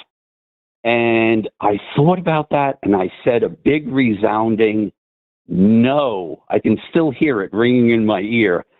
And so that's why I don't have any proselytizing impetus in any way. I love to share deeply, and ontology, Platonic ontology, I find to be inescapable. I find it impossible to live in a universe of just change, life, death, flux, more change, novelty, more novelty. I mean, look at the universe. The universe. What are we discovering? Let's look at the universe. You know, I watch these astronomers, Carl Sagan and all the rest of them, and they say, we made a new, exciting discovery. But what is the discovery? Well, we found a new wave function, or we found a different property of a particle, or we found that the inflation theory of the universe, which posits that there could be an indefinite number of universes if inflation turns out to be true, and we do more experiments. But I'm listening to this. I'm listening, and all I get is just more. There's just more galaxies, more stars, more this. Yeah, change. Yeah. Ontology, correct me if I'm wrong. Ontology is just asking, but why though, one more time than the person you're talking to. If I'm willing to say, but why though 20 times, and you're willing to say, but why though 21 times, it seems like that's the person who gets to feel philosophically superior because they asked, but why though one extra time? Yes. Oh boy, I'm in a fix because I'm basing everything on a philosophical presupposition, and I can go to Immanuel Kant and Plato and go to the analogy of the cave. You've heard of Plato's cave. I can delve into that for you and say, okay, well, here's what we think is reality. This book that was published in 431 BC, The Republic, and he says, okay, look, we're in this cave. And so there's this cave, and everybody's chained inside of this cave. And there's people squatting down, sitting in this cave, and they're looking at this wall. And the wall has shadows in it. Of course, they see shadows because there's a fire behind them, and someone is playing with puppets. The cave allegory. I think we both know it, right? Cave yeah, that's it. The cave allegory. And so he says, well, by chance, now get this, some nerve, really, Plato has some nerve. He doesn't tell you how, but somehow one of the guys escaped from the cave, and he sees that those shadows, the universe, matter, energy, space, time, is really just shadows on a wall. It has no ontology. There's no beingness to it. And so he gets outside the cave and he discovers this, and then he tries to go back inside the cave to free the other prisoners. And that's what the philosopher is. So is that what you called Socrates. Gary, are you the person coming? Are Justin and I the people in the cave, and you called in tonight to tell us that it's more than just the cave? Is that what's happening here? Wow, I'm glad I called tonight because I like the pushback, and I mean that sincerely. I'm not, remember I just said I don't have this proselytizing wire in my brain. Right, but you called for a reason. This is what I want to get to. What did you call in for? What did you hope to partake to us or learn from us? Or did you just want to have a chat? Yeah, because I'm starting to feel like we've come full circle where the cave allegory is what you actually meant by shadows. Ah, very good. I literally did not make the connect, but yes, that's what you got it. You nailed it, Justin. You brought it full circle. And my friends in real life tell me, Gary, I don't feel like you're pushing anything on me, but you do have an enthusiasm. I can tell that you're being sincere. You're not yanking anybody's chain, and you like to get into these areas. But what do you want? What is it? I'm going to end it this way, and thank you for your patience, and you've been very kind. But this is the deal. Deep scholars who have studied the ancient Socratic dialogues of Plato have come to this conclusion, because what's going on here with these dialogues? What is this transcendentalism? Okay, the thing of it is, they've concluded is that the answer is in the very dialogue. Now, that's what we've been having right now, a dialogue. And I've read the books, and it's intriguing that there isn't a punchline per se, but in the very midst of the dialogue, the Socratic dialogue is the revelation of the transcendental. And so I love the dialogue. I think in the very midst of it is the revelation, the truth, the ontology. And that's the best I can do. So it sounds like you agree with us that what you value are these passing shadows, and that you want to go to a coffee shop and have your shadows pass along with people. And anyway, Gary, this has been an interesting conversation. I don't know that we're getting to. I hope you found it interesting. I hope the audience was able to learn some things. Justin, do you have anything else to add, or are we good? I think we've covered enough ground. Yep. Yeah. I hope I didn't shooting the shit, as they say. I'm not doing that. I wouldn't do that. I don't believe in that. I think Gary, that is what you value most in life. I think you enjoy. I think, and there's nothing wrong with that. Let me tell you, there's absolutely nothing wrong with that at all. But I do think that is actually where your ontology lies. I think that you enjoy exploring. I think you enjoy the exploration, not in the destination. Oh, okay. Yes, I got it. Thank you for saying that. I kind of got, I have to admit, I got a bit confused. Okay. Well, listen, guys, Justin and Paul, 1,000 salutations to you. I may call again in the future. I probably will, but thank you for your time. Thanks, It's Gary. good to hear from you, Gary. Okay. Bye-bye. Cheers, friend. All right. We've got two callers in queue, one a believer, one an atheist. So we'll get the believer up in here next. If you want to call it, it's 720-619-2288. And we've got lots of time left in the show, we've got about an hour and a half left. So get in the queue before the time starts shortening. Ideally, if you think that we're wrong, that's what I would love. Someone who thinks that we're wrong about something. Right. Listen, we're both open to learning. Like, listen, if you bring something that we've genuinely never interacted with, even if you don't convince us, we're interested. We want to hear the new stuff. I don't know about you, Paul, but like, do you ever get bored of hearing the same apologetic claims over and over again? Yes, I do. Yes, I do. Unfortunately, there's not a lot of new ones. There's a lot of remixes, but I'm still here. I'm still open. When I hear the thing that clicks, I'm ready to change, ready to come back. Yeah, 100%. Well, let's get Greg from California is a believer in God, and the question, or the statement rather, is God can't do evil. And this sounds like the position Paul would have taken when he was a Christian. Welcome in, Greg. You're talking to Justin and Paul on the line. How you doing? Yeah, I'm doing good, but yeah, I'd say I have a sound argument for the view you just said. Can you let the audience know what your view is before we get into it? My view is that I think God can't do evil, as in it's to say that it's impossible for God to do evil. Can you define, before we get into it, can you define both evil and God for me?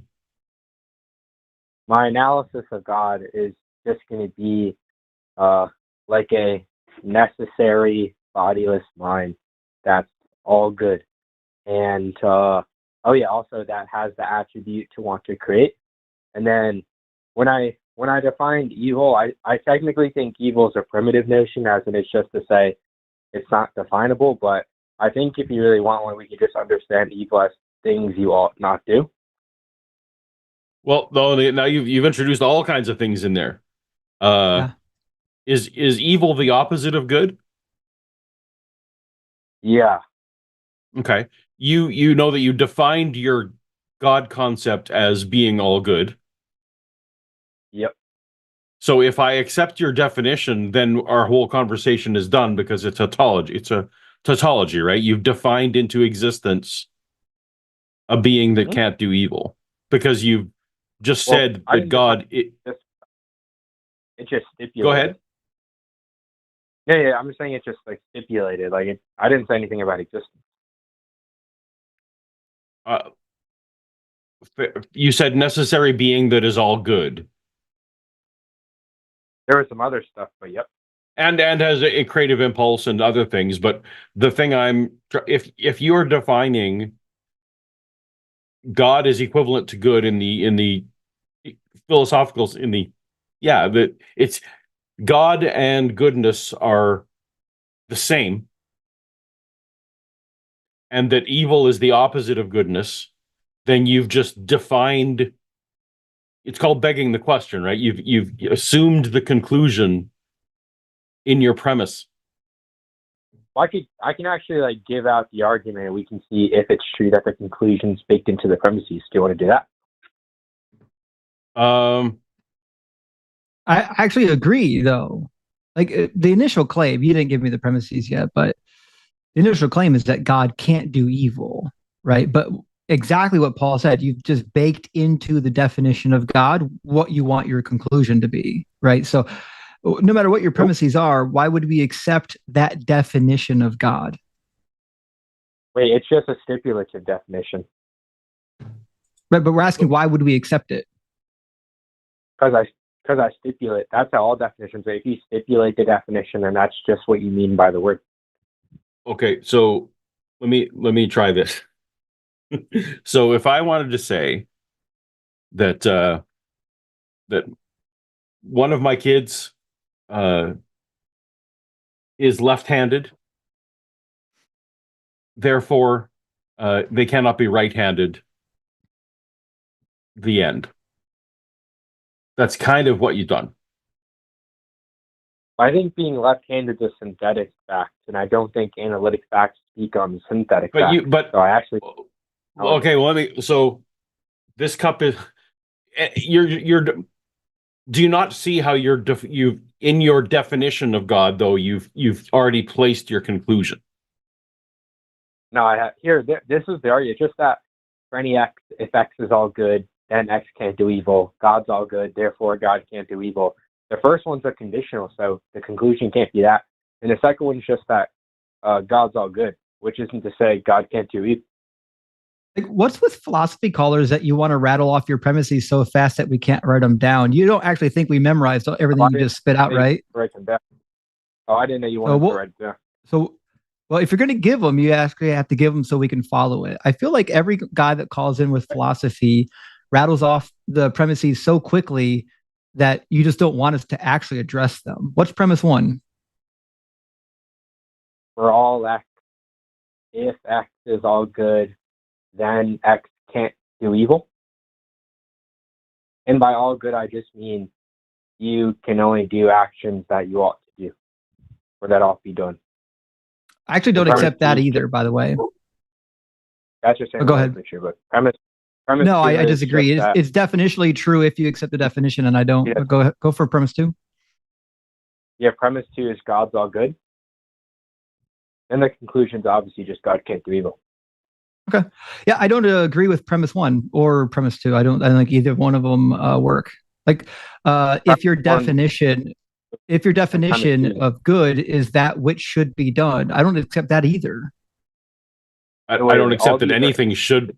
I don't accept that anything should be done absent a goal. Premise one's analytically true, and premise two is analytically true, and the argument's obviously valid. So it's a no, actually, it's not. Premise premise number one and two are unsupported. I told you it's analytically true.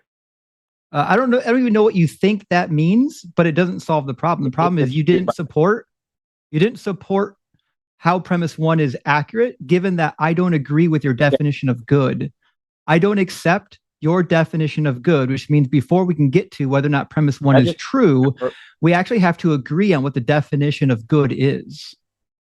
That just means if you don't take it how I'm using the word, that just means we're talking about some foreign concept. So presumably you're not even attacking my argument. So it's just I'm attacking your definition, and it seems like you won't address it. I've asked you twice now, why would we accept the definition of God that you've given, and why would we accept the definition of good that you've given? Why? I already told you it's just stipulated, which is you can't support it then. Okay, well then I would do the same premise for anything that is X, that is all evil. It cannot do good. Do you agree with that? Wait, what was that? Yeah, I agree. Okay. So what does it mean to do evil then? Yeah, just an action you ought not do. There we go. We still disagree. It doesn't matter how you word premise one. It doesn't matter what the wording is. We disagree with the definition of good and evil. So before we move on, you have to give us a definition of good and evil that we can actually agree on, or we'll never pass premise one. That's just all I mean by the word. So if you don't use it how I'm using it, it's just a red herring. We don't agree with your wording. We think your wording is trying to define things into existence for the sake of the argument without being honest. Because I can easily just define good as that which is always preferable. And if you actually use the dictionary, in the dictionary, good is typically defined as something that is always more preferable over the bad. These are relative terms in the English language. And you think that you can redefine the dictionary words so that your premises are true based on how you define them. And I don't agree. I will not accept your bad definitions that ignore what the dictionary plainly says. Well, I feel like a really big blunder, but when you say it's preferable in respect to who? It's relative. I already told you. So whoever's doing action? You now understand that you can't have an ought without a goal. You can't have unless you define what the goal is, you can't say that something ought or ought not be. Wait, if we use your definition, is that just to say God's all good just means that God only does actions he prefers? No.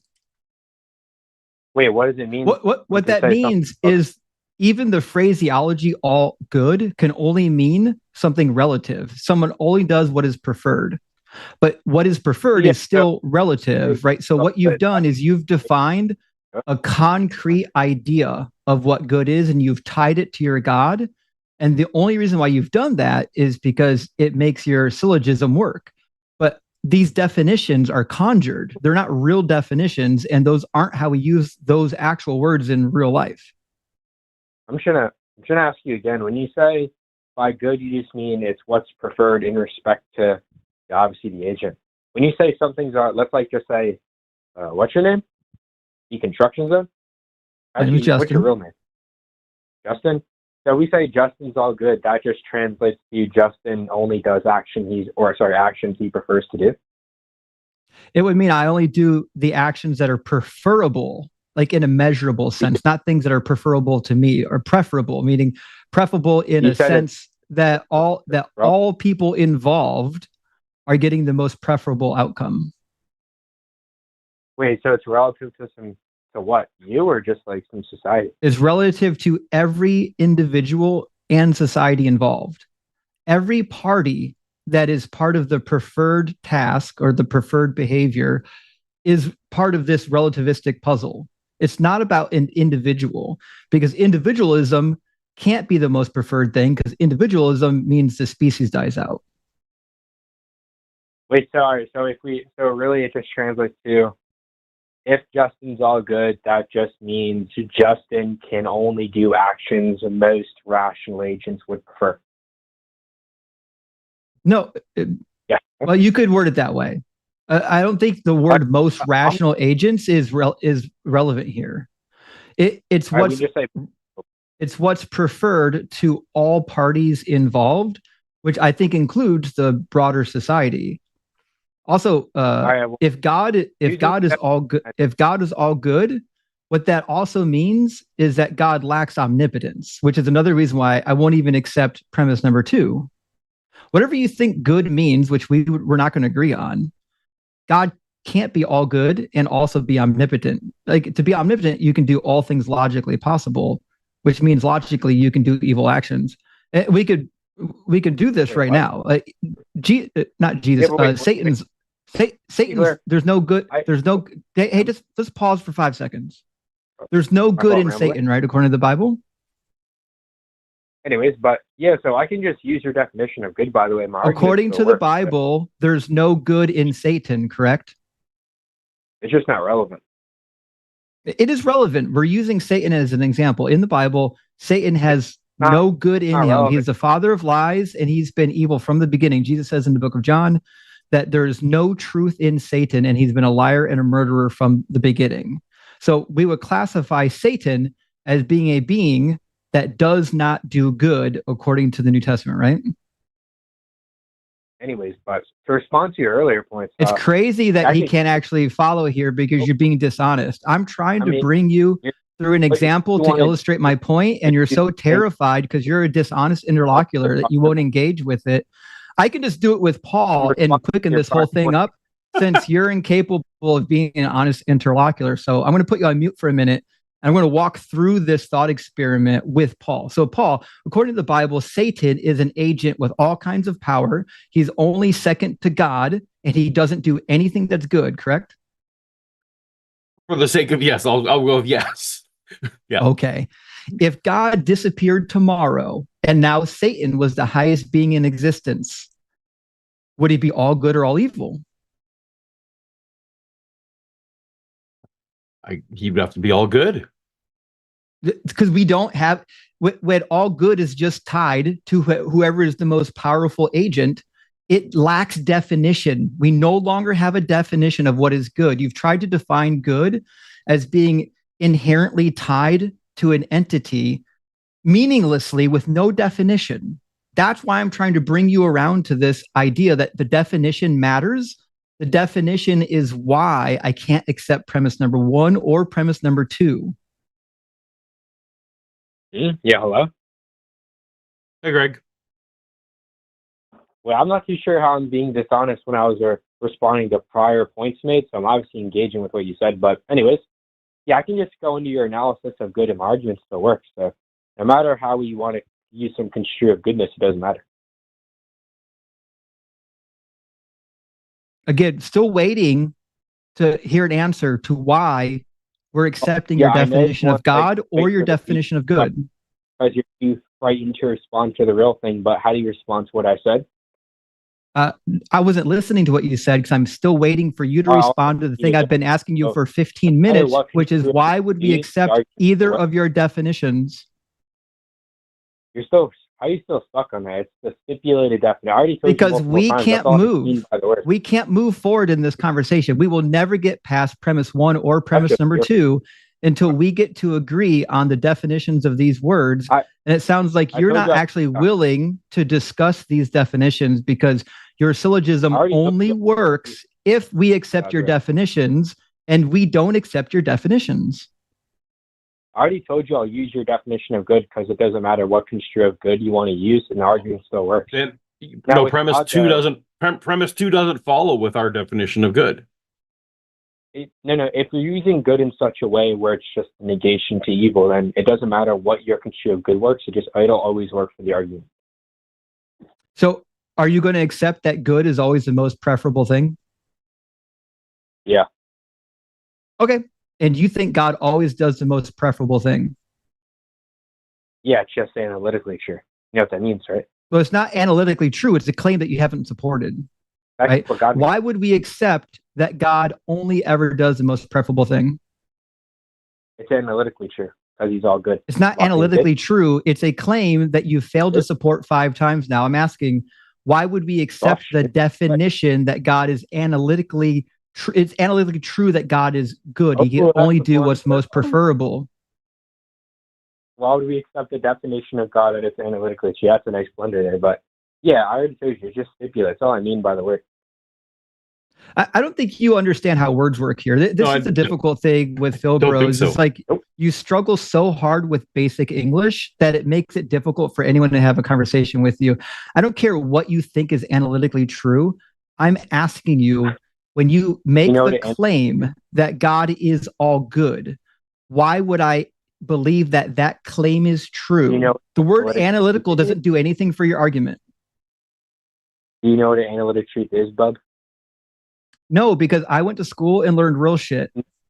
So I don't know like what you did in philosophy class that made you feel like you could just use words in like this magical way to try to like obscure the actual point. But it doesn't work here. No one cares. No one cares that you took philosophy 101 and learned a bunch of words that you're going to misuse in conversation and then demand that we accept your definitions, and then you refuse to actually answer the question properly. My question for the last time, and if you don't answer it, we're done. My question is, why would we accept the claim? I don't need the definition. It doesn't fix the problem. I'm asking you, why would we accept the claim that God is all good? If I said God is not all good, why is my claim untrue and your claim true? Yeah, do you know what the principle of charity is? No, again, I'm waiting for an explanation. I don't need any more Philbro 101 definitions.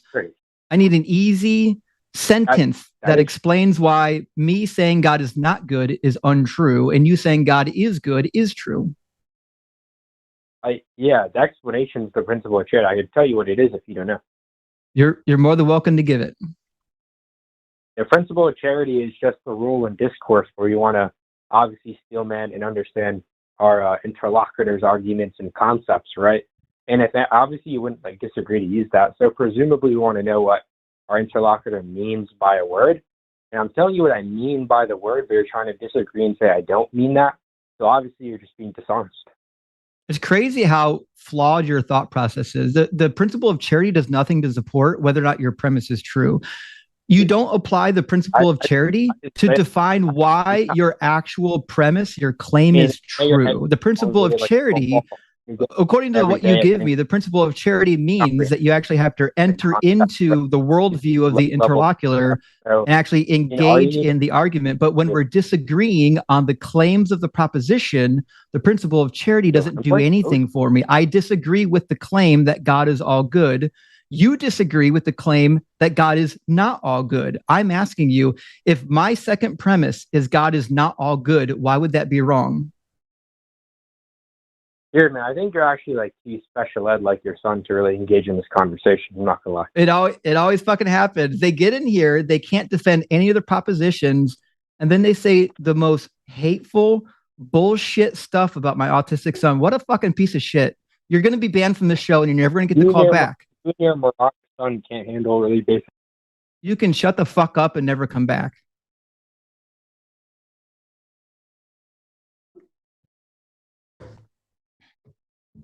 I did go ahead and ban him. Thank you. All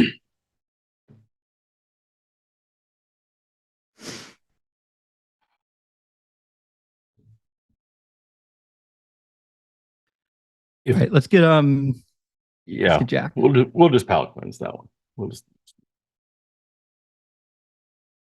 He was defining he gave us a tautology. And that's really all he ever did. Thanks. All right, Jack, all the way from the UK, is an agnostic. Says apples and bananas as it relates to the fall, I think, of humans, perhaps. Jack, you're on the line with Justin and Paul. How are you? Hi, how are you? Good. How many apples make a banana? On the molecular level, like can we break down an apple on the molecular level and build it into banana?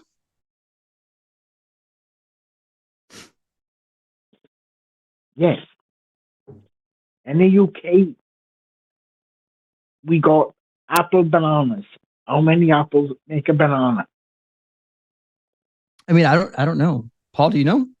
I gotta be honest, Jack. I have absolutely no idea what you're talking about. I've eaten both an apple and a banana in the last 24 hours, but I don't understand the question. I'm glad you're keeping up with your 5 a day. Well, that's what we got in the UK, 5 a day.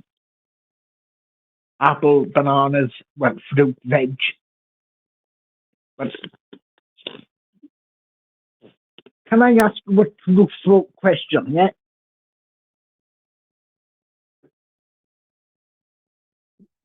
You're gonna have to give us something to let us know you're actually a caller who wants to have a conversation, Jack. What do you got? Yes. I'd like to genuinely ask, what is the point of the show?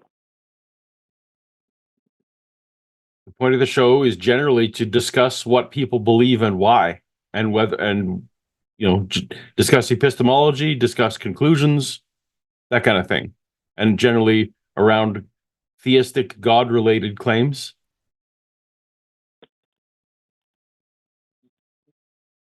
Yes, but if you disagree with a Christian or a Muslim or an agnostic, you either hang up on them or you just say they lying. And you know God exists. Okay, there we go. So we know God exists, Jack? Is that what the claim is? Justin and I both know that God exists. Absolutely. Okay. So would you agree that the thing that we can know best is the content of our thoughts? Like even if we're in a matrix, we know the content of our own thoughts, right? No.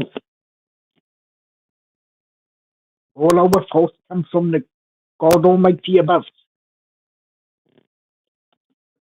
Jack, you just made a claim that you know our thoughts better than we know our thoughts.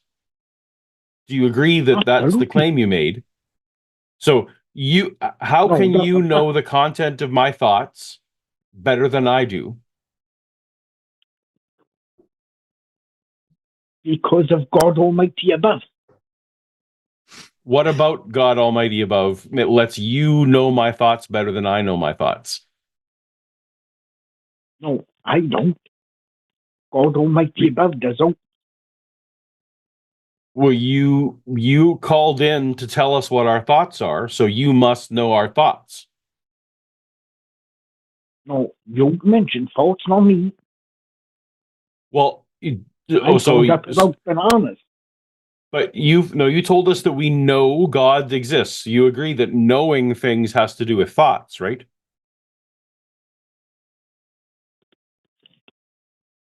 No, you're just trying to twist it. No. Can I know something and not have that knowledge be a thought?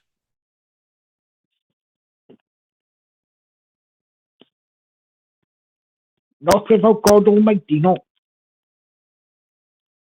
Every thought you has from some great man above. Did the man above tell you my thoughts? No, he creates them. But you called in and told me what my thoughts are. It seems your claim conflicts with my knowledge of my own thoughts. So I'm wondering how we're breaking this tie, and you keep saying the man above. Did God tell you? No. Did God tell you that I believe in him?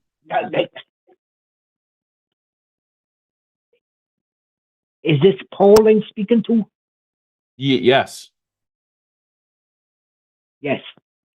So God told you that Paul believes in God. I don't appreciate being lied to. You don't appreciate you don't want me lying? You're lying. What am I lying about? You were claiming that I called about your thoughts or something. Oh no, I know you called with the weird question about apples and bananas. I'm saying you made a claim on this call that is much more interesting than anything you had to say about apples and bananas. And so that's what I want to talk about because it's related to the topic of the show. It seems like God told you what Justin and I are thinking. No. God, so do you take back your claim that we believe in God? I never said you believe in God. You said we know God.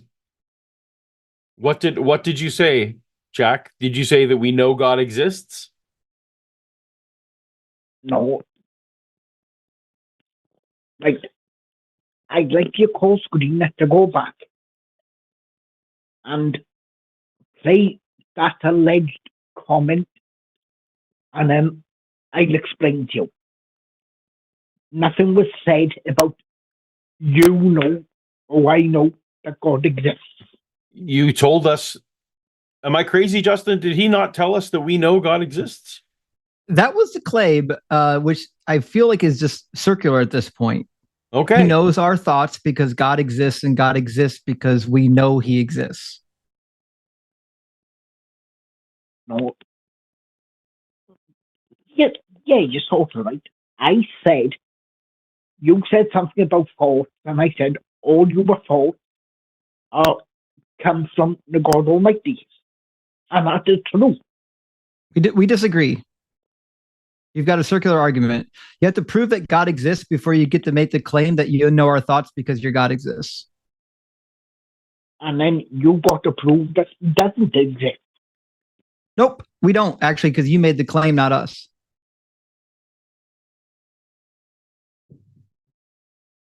That's a fallacy. It's not a fallacy. It's asking you to support your claim. Asking for support for a claim is like a principle in argumentation. You make a claim, we say, we don't believe you. How can you demonstrate the truthfulness of that claim? And then it's your job to demonstrate the truthfulness of the claim. If we started by making the claim when you came in, God is not real, and here's why, you could ask, well, what's the support for that claim? And I would give you support for that claim. But you came in with the claim, and we're asking you for the support for your claim. And I'm asking you, how many apples make a banana? Oh boy. Well, Paul, are we done here? Yeah, we're done. Yep. Thank All you. right. We're just gonna pop that 42? guy down and 42. that was painful. I tried to be charitable, but I don't. Yeah. We'll see what the next caller has for us. He was rubbing me. So a particular grading of mine is when Christians do claim to know my thoughts. That's just a particular bugaboo I have. So I feel like if your argument relies on mind reading, you're going to have a hard time supporting the argument. Yeah, I think so. Yeah. All right. Let's get Doug from California. Doug is an atheist. I think we're currently out of theistic callers, but we still got an hour left in the show. We'd love to have a good, robust argumentation. And even if you come in with a syllogism with premises, as long as you're willing to engage in dissecting the premises, we're more than happy to do so. Doug, welcome in to the After Dark on the line with Justin and Paul. How are you? I'm doing great. Thanks, Justin, and good to see Paul. I first off have to say I'm so glad you guys are on our side, because I would hate to debate either of you if you were still Christians. I think it would be a nightmare. I'm one of those atheists who I've never believed. And I find myself in a slightly strange position within the atheist community, because so many of the people, particularly on shows, hosts, and so on, have gone through a process of deconversion. I think maybe J. Mike and to some degree Forrest are the only people I can think of that haven't gone through that process. And my question is kind of the flip side of the angry atheist question, to ask you guys what it was like to be a happy Christian. Like, what did you get out of that experience? Do you miss anything about that? Because part of me feels a little bit like I've missed out on something fundamentally human, because I have friends who are theists, and they are sublimely happy, and they want me to believe what they believe more than anything else. And like, I've earnestly tried. I'm one of those non-resistant non-believers for about a 10-year period. I really wanted to believe. And they said, read the Bible, and I did, and that just made things worse. I grew up with Greek mythology, and I instantly recognized everything in this book of mythology, and I kind of loved it, but I didn't believe it. So I'm kind of curious how you guys experienced that part of your life, not the deconversion and not what came after, but if there was any pleasure or joy in it for you. Well, there was for me. I can never answer for anyone else, but for me, I felt that the church I fell into as a teenager was like a second family for me. They took care of me. They looked after me. My mom had a similar experience in her church. She had a great experience, even though she would say, like, I'm a little C Catholic, meaning I'm more of a creaster at best. Like, she only goes to church a couple of times. But like, the reality is, we had good experiences in the church. So like, I would never talk bad about people I went to church with or any of my pastors. I think they're marvelous human beings that helped me tremendously. But at the end of the day, we do have to recognize that the church has done some horrible atrocities, and currently at this moment is hurting and abusing people, even if it didn't happen to me. So while I can certainly say my experience was positive, I know so many other people's experiences that were horrific, that to me, it's always going to be worth looking at the net effect rather than my own personal experience. What do you think, Paul? So I think the one thing that religion delivers that the secular community has yet to figure out is actually community, right? When you when you don't believe in God, really all we atheists have in common is like that one answer to one question, right? And you can't, it's hard to build a coalition or build anything around that. And so the community notion that just religion has built into it is always going to be, I think, superior to building it on other things. So I miss that level of community. Again, I will say though, like the community, that kind of close community can both do harm and do good. But I still, like, when you're asking what I miss, I also miss music, some of the music. So I actually do still have some playlists of some of the music, and I miss not having someone to pray to. That was a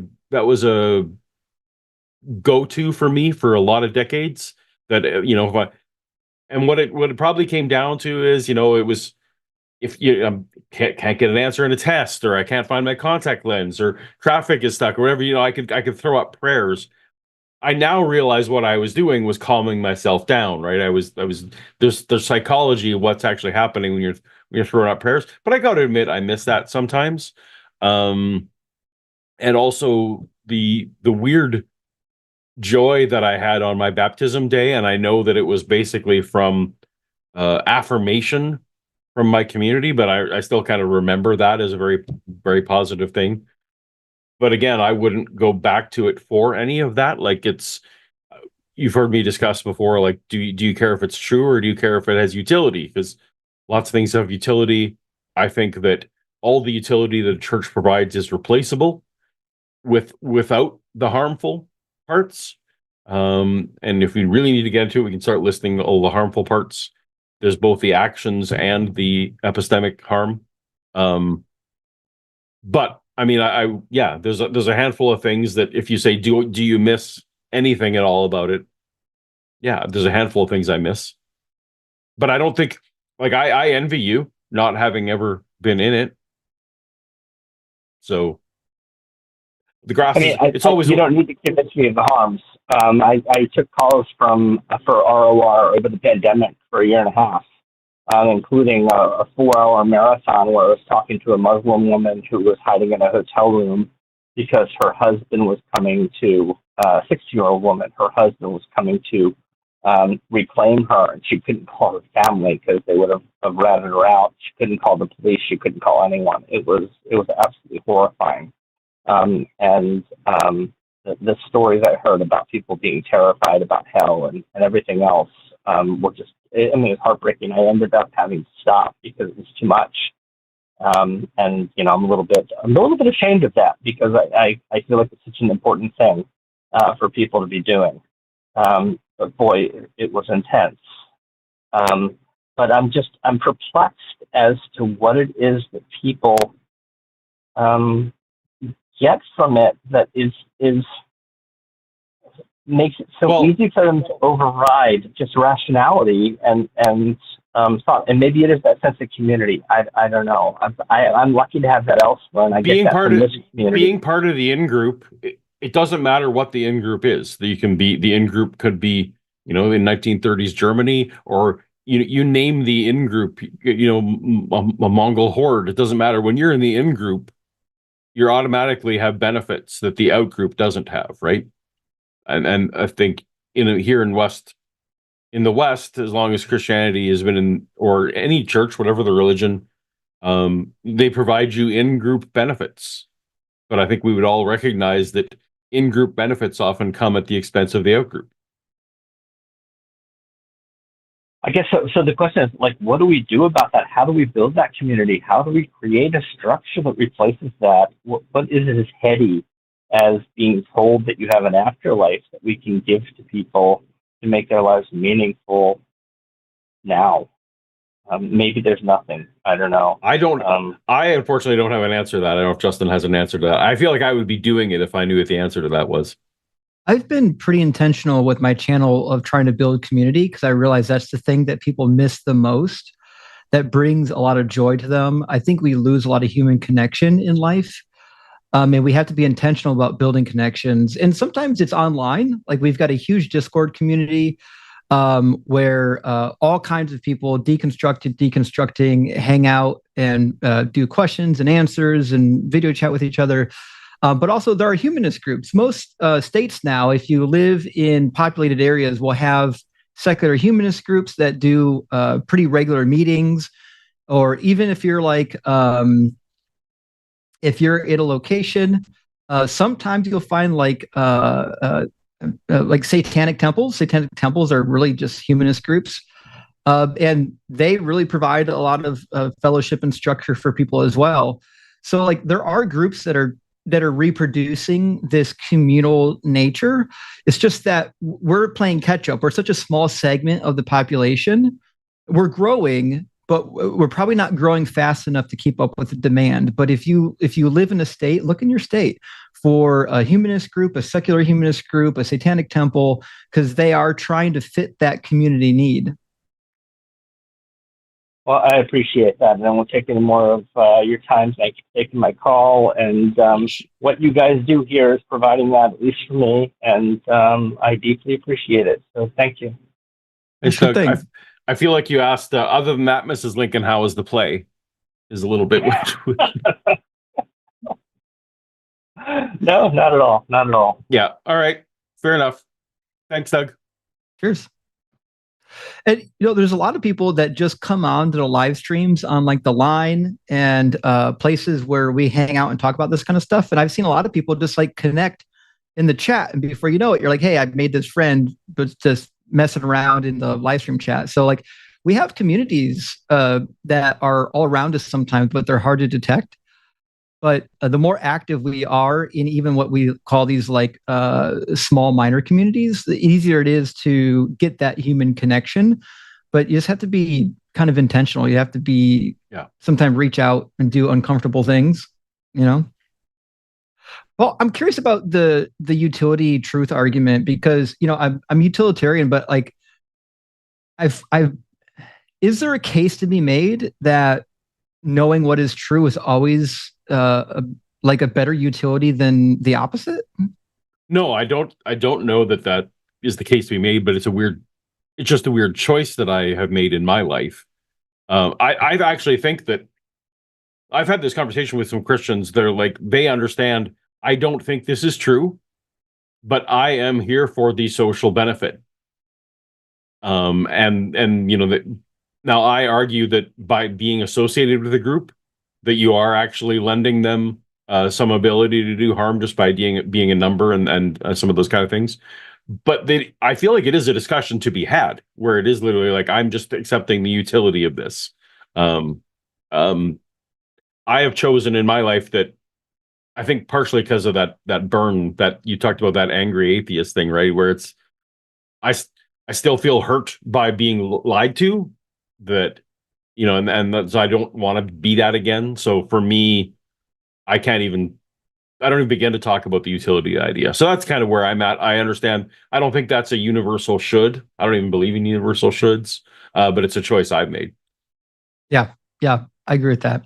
Yeah. Let's grab Ethan, an agnostic calling from Washington, although the call note says they're currently deconstructing, so this should be interesting. Usually they have really good questions. And they said, listen, you're experts on the resurrection, so I wanted to ask questions about the resurrection. Oh, wow. And what a great topic. Paul might be the best internet expert on why the resurrection is bullshit.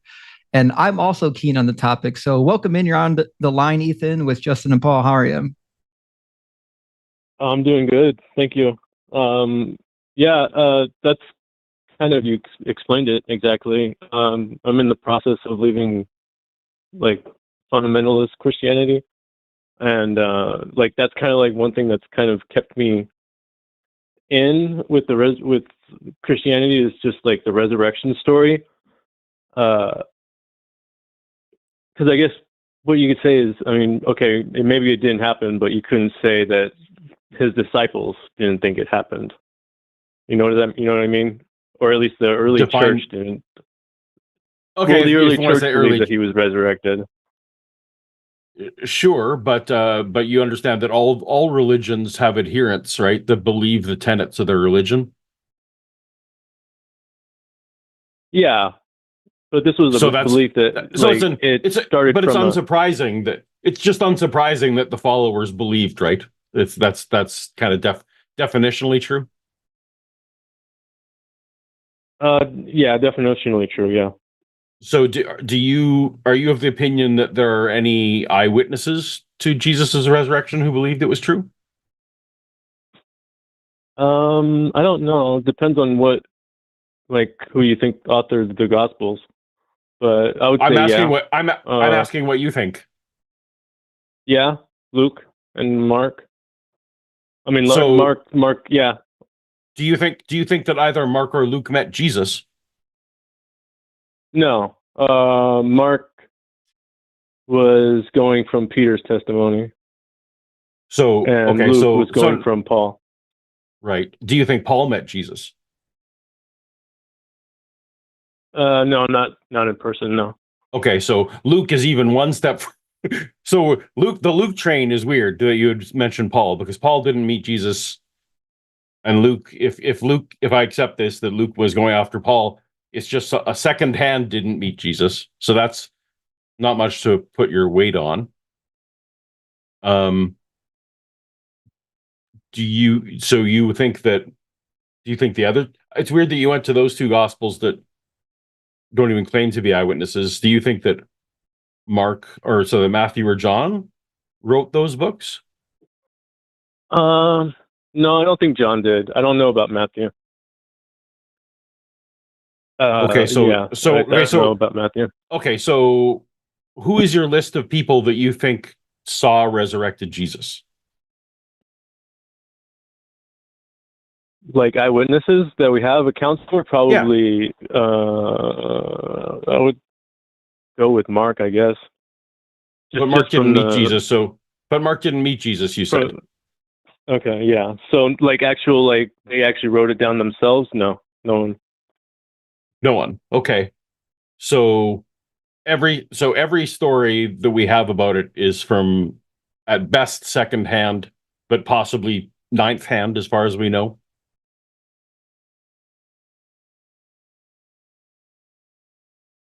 Yeah, I believe so.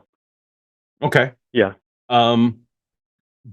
So in your life, when you experience when people tell you stories, do you find that some people lie? Yes. Okay. And do you also find that some people sincerely are mistaken about things?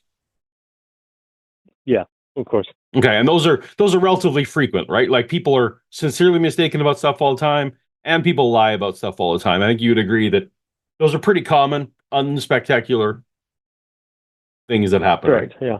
Okay. Correct. So yeah. now we're talking about in your best case secondhand scenario, secondhand people who could be mistaken, could be lying, and they're telling us that someone rose from the dead. Does that sound like the level of evidence that you would want for a claim that strong? No. No, I guess no. But, no. Okay. So what about it is compelling to you at this point? I think when you just take everything all together, because okay, you asked me if that's enough for me to take it on my own, but if you going from the story about the apostles and at first they were disheartened from Jesus' death, and then okay, go ahead. I'll let you keep going. And then after that, the change. What is your something happened? Whether it was resurrection or which people do you think changed? Can you name any of the people that you think changed?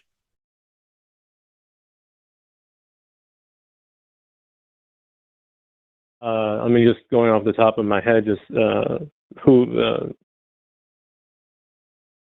Well, John, do you think that Thomas? Okay, Thomas, you think changed? What evidence do we have that Thomas was ever a Christian? The Gospel of John. Okay. And is there any other evidence besides that Thomas ever once in his life said that I saw a risen Jesus to anyone? No. So No. so you're saying it's a cumulative case, but you're adding up a lot of zeros, right? Like, we don't know what James son of Zebedee thought. We don't know what Simon thought. We don't know what Bartholomew thought. We don't know what, you name the 12. We don't know what they thought.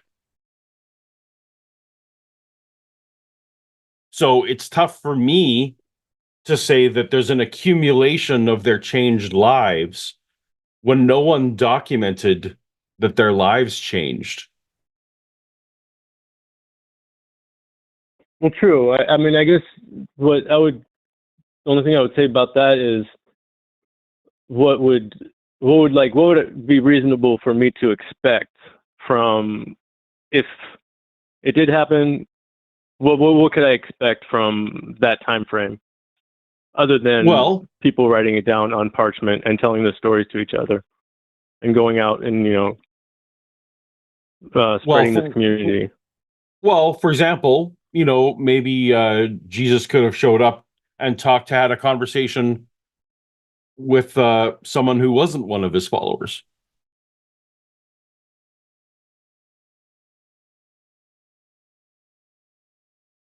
No, he did. Well, yeah, he did. I guess with Paul.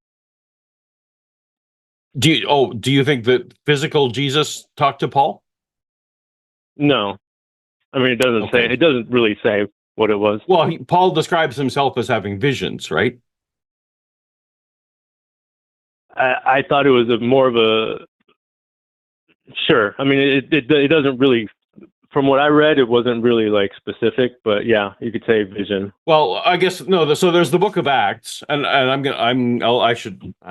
you're on my wheelhouses, and I'm spinning, and Justin's got lots to say too. I would say is that the story in the Book of Acts are not Paul's recollection, right? The story in the Book of Acts are other people describing it. When Paul talks about it himself, it's in language that seems very much visionary, and he was definitely a person who liked seeing visions. He talks about other visions that he had, and that's how he very much says, I didn't get this information from any human. No human had input to what I believe. It entirely came from thoughts and visions, right? So Paul is a weird one to go to. You'd also have to say that that Jesus had a second coming in order to talk to Paul.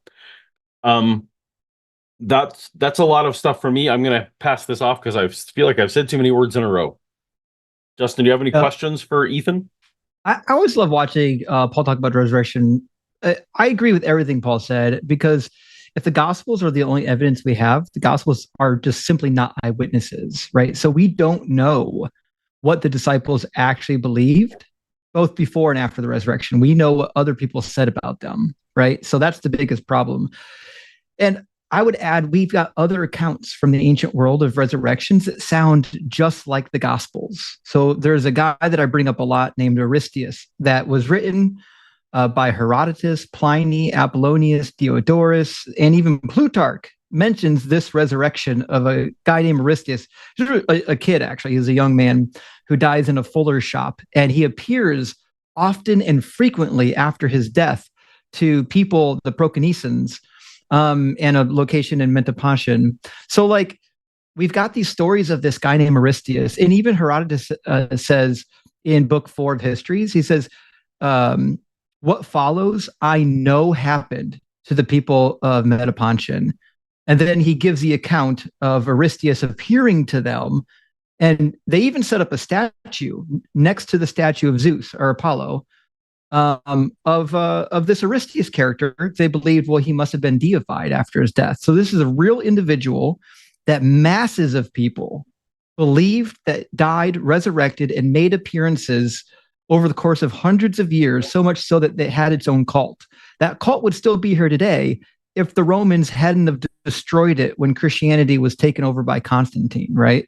So the only difference between believing Jesus's resurrection or believing Aristeas's resurrection is that history was destroyed by the most strongest religion. The strongest religion came by and swept all the other ones out and was like banning philosophers, murdering heretics. And so to me, the resurrection story of Jesus isn't unique. I know dozens of other stories from the ancient world, just like the resurrection of Jesus. And if you don't believe that Aristeas rose from the dead, even though dozens and dozens of people claim that they witnessed him, there's no reason to believe the claims in the gospel either.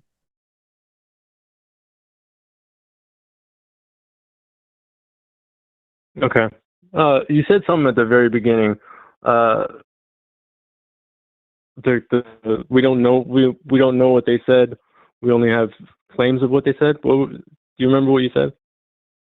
Yeah, exactly that. Like what we know about the disciples is what other people said about them. The disciples didn't leave us any testimonies. As Paul already alluded to, Mark was the cousin of Barnabas. We learned it in Colossians. We don't know where Mark got his testimony from. The idea that he got it from Peter is simply church history. That's not in the Bible anywhere. That's what people said about the Bible. So we don't know who wrote Mark.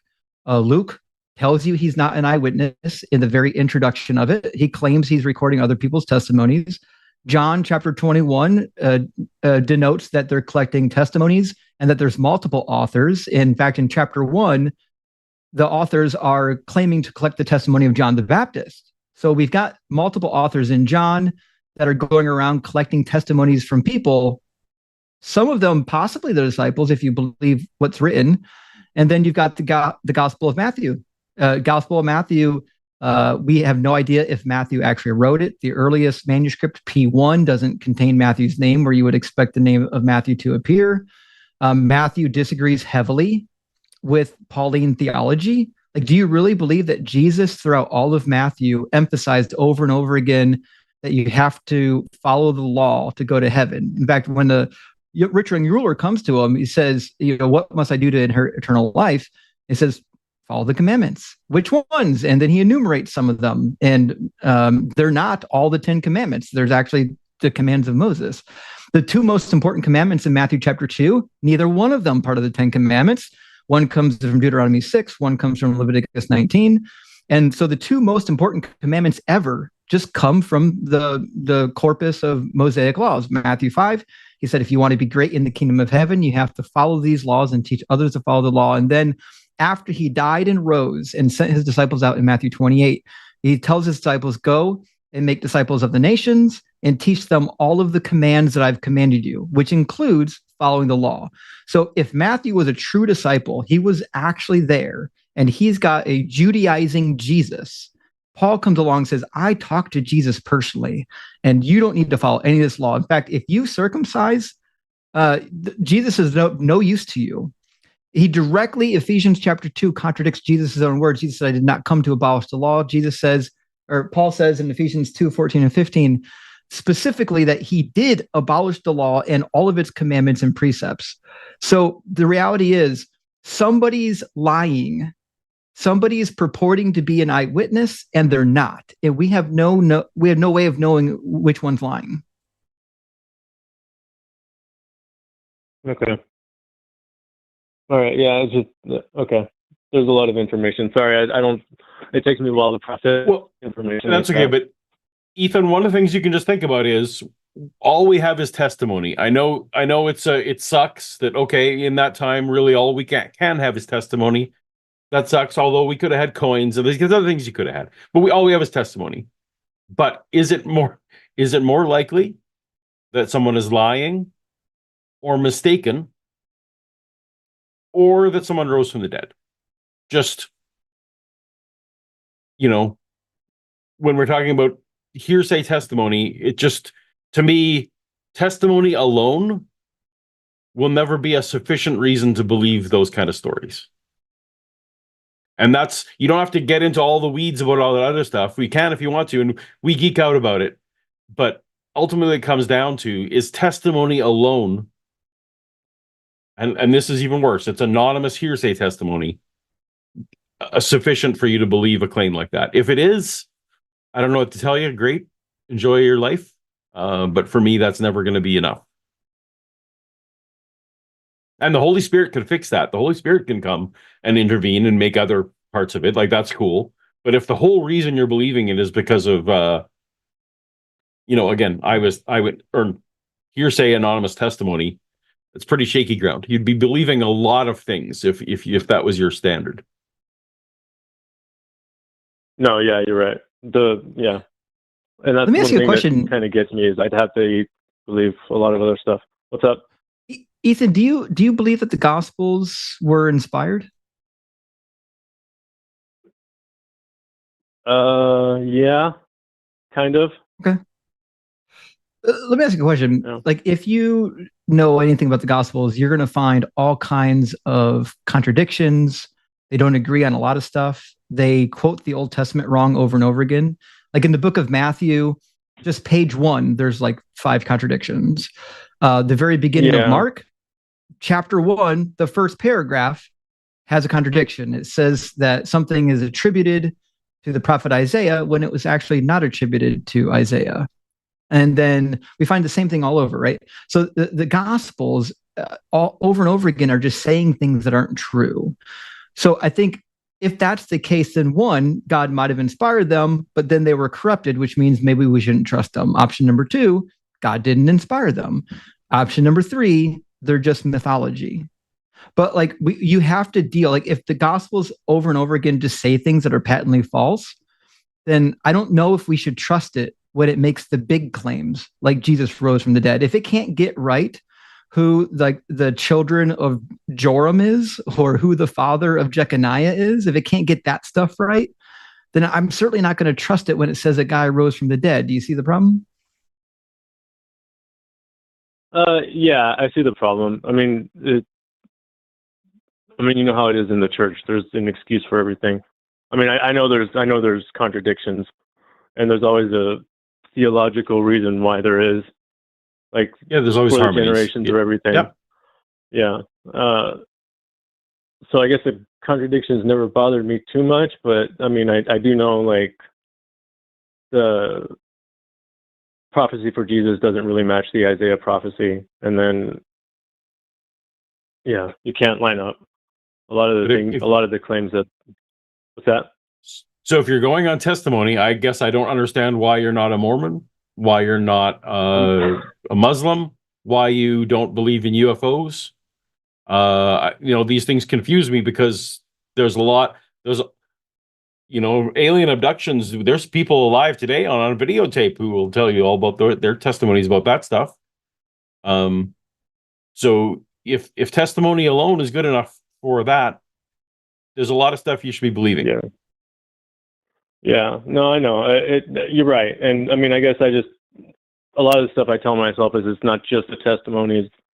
I guess the story behind it. I mean, I'm sure you've heard all the arguments, Joseph Smith and Muhammad, they had reasons for what they were doing. You can't say that about Jesus, or, there's always. What do you mean? What do you mean you can't say that about Jesus? You don't think there's reasons why the gospel writers were writing what they were writing? No, I don't think Jesus was doing it for. I think Jesus genuinely believed Jesus was dead. Jesus was gone for decades before the Gospels were written. Yeah, we don't know what Jesus did. We know what other people told us he did. Correct, but I mean, when you have, there's how many manuscripts? I mean, I believe that you can pretty much be confident that. Maybe not the supernatural stuff. The number of manuscripts are quite irrelevant. The vast majority of New Testament manuscripts were copied in the medieval period. We have no manuscripts from the time period of Jesus. Maybe P52 comes from the 2nd century, but it's like the size of the palm of my hand. It's irrelevant. That does nothing for us to determine what the original story actually said. So I don't think the number of manuscripts matter. The only thing the number of manuscripts can attest to is that people in the medieval period were fond of copying. Okay, well, maybe not the medieval period, but we have. Okay, so not P52, but I mean, there's we don't have any early manuscripts. Yeah, I'm curious as to what you think. How many how many manuscripts do you think we have that are early, and why? What that would tell us? Well, we have fragments from like the 3rd and the 4th century. And so what? Like that? What does that tell you? Well, I mean, you can match it. You can no, it doesn't. It doesn't tell you much. It tells you that you can match maybe what you have. With Let's say and, let's say we had 50,000 copies from the 2nd century. 50,000. What would that tell us? That there are 50,000, at least 50,000 transcripts were written in the 2nd century. Yeah, and then what would that tell us about the truth of the document? Nothing. Right. Okay. And Plato wrote about what's typically referred to as the myth of air, which was a popular story in his time. Like a lot of people knew about it. There's this guy that has like a near-death experience and like visits the realm of the gods and whatnot. If we had thousands of copies of like this story, the myth of Ur, would that validate the story being true? No. Right. No. If we had thousands of manuscripts of eyewitness testimonies, said, "Hey, listen, I'm a Roman in the 1st century. Like this dude just wrote. I looked up in the clouds and saw him rising into the clouds." Acts and the Gospels depict Jesus as descending or ascending from the earth into the clouds with a multitude of witnesses. And even the Galileans are addressed. Why are you so astonished by what you see here, right? So we should have hundreds and hundreds of people that literally saw a man float from the ground to the sky. We don't have a single witness of this outside of some people who claimed to know what the disciples saw. If this was a real event, I would imagine somebody would write about it. Matthew 27 says that all the tombs opened and dead people filled the streets. We had a zombie apocalypse and nobody mentions it, right? We would find that these testimonies would be corroborated by people who are not following the religion, and there never are. Yeah, so I guess I mean I won't keep on debating it, but what I was saying about the number of manuscripts wasn't about like the truth of what's in the manuscripts. It's just about how we can know what was said. Like, so the number of manuscripts wouldn't really say what is in it is true. It's just that we can know that that's as close to the originals as we can get. I don't think that matters. There's it doesn't valid. Sorry, Paul, go ahead. There was decades. I talked about this. I forget if we were on air or off air, but there was decades between when Jesus died, whether he came back or not, and when the first gospel was written. Like, it's at least 20 years. I think it's closer to 40. The concerning part should be the stories that were circulating in those 40 years when no one was writing it down and everyone thought that heaven was coming that afternoon. They were selling their goods. They were like getting ready because Jesus was coming. This generation will not pass away was a thing that they thought Jesus said. Those people were incredibly motivated to save people, not preserve history. Right? So all you're just going out there trying to save as many as you can. And for 40 years, stories are circulating by people who, most of whom, at most 12 of them, met Jesus. And then 40 years later, you've got someone collecting those stories, as we talked about, and writing them down. I don't care one little bit how well preserved that was when you can't in any way validate those decades of when no one could validate anything, right? Like it's a weird thing to care how well preserved the books were. Well, you need to know that if it's going to be true, you'd have to know that it was at least preserved somewhat well. But yeah, right. I see what you're saying. Yeah. So, do you have a Bible? You have a physical Bible? I do, yeah. So, not now, but at some point, go to your Bible and turn to Mark 16. I was just about to say this. Thanks, or Paul. John chapter 8. Go to either one and look at the footnotes of your Bible. Don't take our word for it. We're not even going to spoil it, but go to Mark 16 and John chapter 8, and then decide for yourself if we can trust that these documents were unchanged. All right. Yeah, I think I know what those the greatest are, but point. Yeah, on preservation, we know for a fact that they were being redacted and modified for a long time after.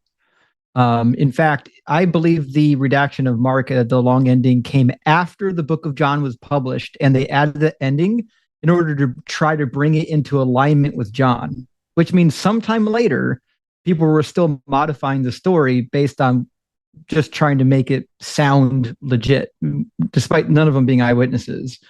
And we find the same thing in Mark 16. The long ending was way after the original Mark was written. Possibly your own Bible will tell you that it was added later. Okay. And we've got lots of redactions in the Pauline epistles as well. For example, the section in Corinthians that is correcting the women, basically the sit down and shut up passage that everyone's so familiar with. If you look at the early manuscripts, that's not there. Yeah, second 14, right? I could be wrong. Yeah, I think it's 2 Corinthians 14, I didn't think right? that was Paul's letter, but that's... Oh, you don't think Paul wrote Corinthians?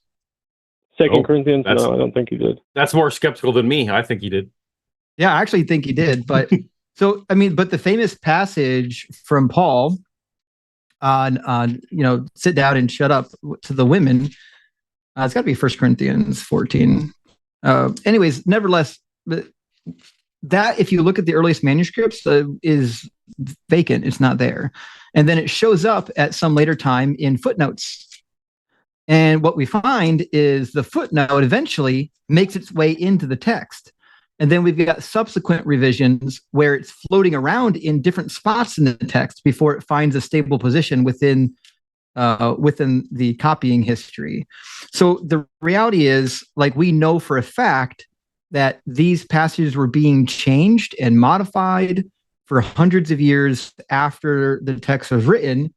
And we know, like, there are things in there that were not original. So the idea of preservation, I don't think we have a good case to say that it was preserved. Okay. Well, I guess I always thought it was, like, I mean, between the worst translations you could go was from King James to, like, the NIV, and that would be, like, the most differences you'd get between the manuscripts. Well, those weren't even based on the same. Those weren't even based on the same Hebrew or Greek manuscripts. So, I mean, that's going to be. I guess Bibles, like the biggest difference between any type of Bibles you would get would be between the King James and the NIV. But we're not talking about modern translations. We're talking about these were people in the somewhere before the 4th century who we can know added things, and what makes it scary is we don't know what we don't know. Right.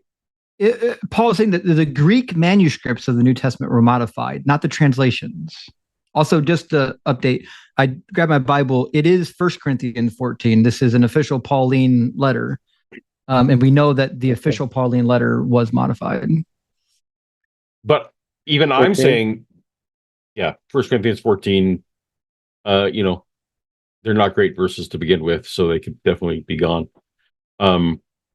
But I guess my point is also, like, I could even grant perfect preservation. And I know it's as imperfect as you can imagine. It's terrible. But even if you granted perfect preservation, the 40 years where people were just saying whatever they wanted in an uncontrolled fashion is far more concerning to me than after they started codifying it.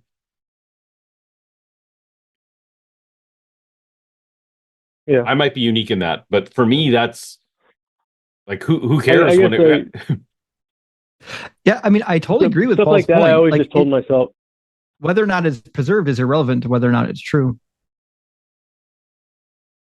I guess stuff like that, I always just told myself, well, that's assuming that God has to do it my way or a certain way. But I mean, yeah, on like a personal note, like I think I'm just kind of clinging to the resurrection because I'm pretty much on my way out of religion. Yeah. Like I've come from a fundamentalist background, and it's been pretty difficult. So I do appreciate. Let me ask you a question. And, you know, I had an atheist friend when I was in your position, like my first year of Bible college. We were discussing some passages from the Bible, and I said something stupid like, well, can you prove this wrong? It's like, it's not really my job to prove the Bible wrong. Like, you've been reading the Bible assuming that it's true. Have you tried reading the Bible from front to back and asking with every chapter, can I prove this to be right? And when you go through the Bible, not assuming that it's true, but saying, hey, can I prove this to be true? I think what you'll find is there's not much in the Bible that you can find support for. Like, you've been charitably granting that a lot of it's been true because you've probably been conditioned to do so. But if you just flip that switch and ask yourself, hey, can I prove this to be true? Or am I just trusting it to be true? I think you'll have a different Bible reading experience. Okay. I'll do that. Yeah. But, all right. Well, thank you much. You've been very helpful. Yeah, think on it. Call us back. Let us know where you're at. And we would love to hear from you again. And I don't know what you heard in our tone, but we're nothing but supportive because I can remember when I was in exactly the position you are in right now. So our greatest support and sympathy, and wherever you land, appreciate you.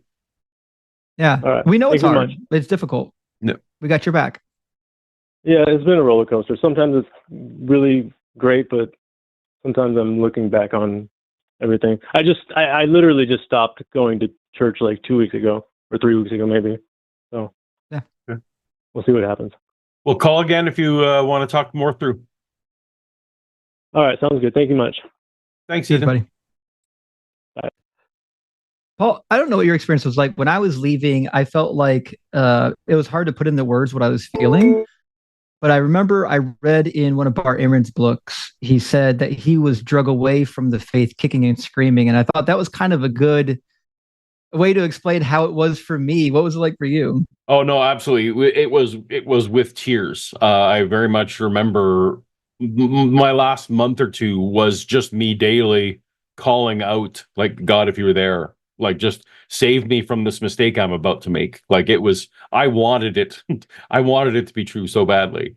But yeah, no, it was kicking and screaming for sure. And I started my deconstruction process. I don't know if I was still on stage, like I was still worship leading and stuff. And part of my exit was literally like, I made other people on my team pray because I felt so guilty about praying on stage when I was doubting. Yeah, no, it was, and again, it's weird to say, but I have every reason to want to come back. Like, so many relationships would get healed.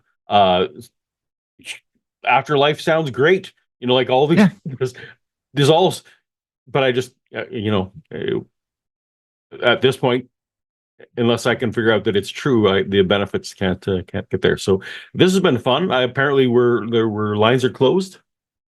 Yeah, lines are closed, and we're out of calls. We're running up on our time limit. I had an absolute blast, and I knew I would. I've watched so much of your content. I was like, there's going to be some stuff that we get to ping pong with that I'm going to be excited about. And the pleasure was all mine. I've been looking forward to this. I kept wanting to ask Jimmy to put us together, but I was like, no, I just got to let it happen. So I'm so glad it finally did.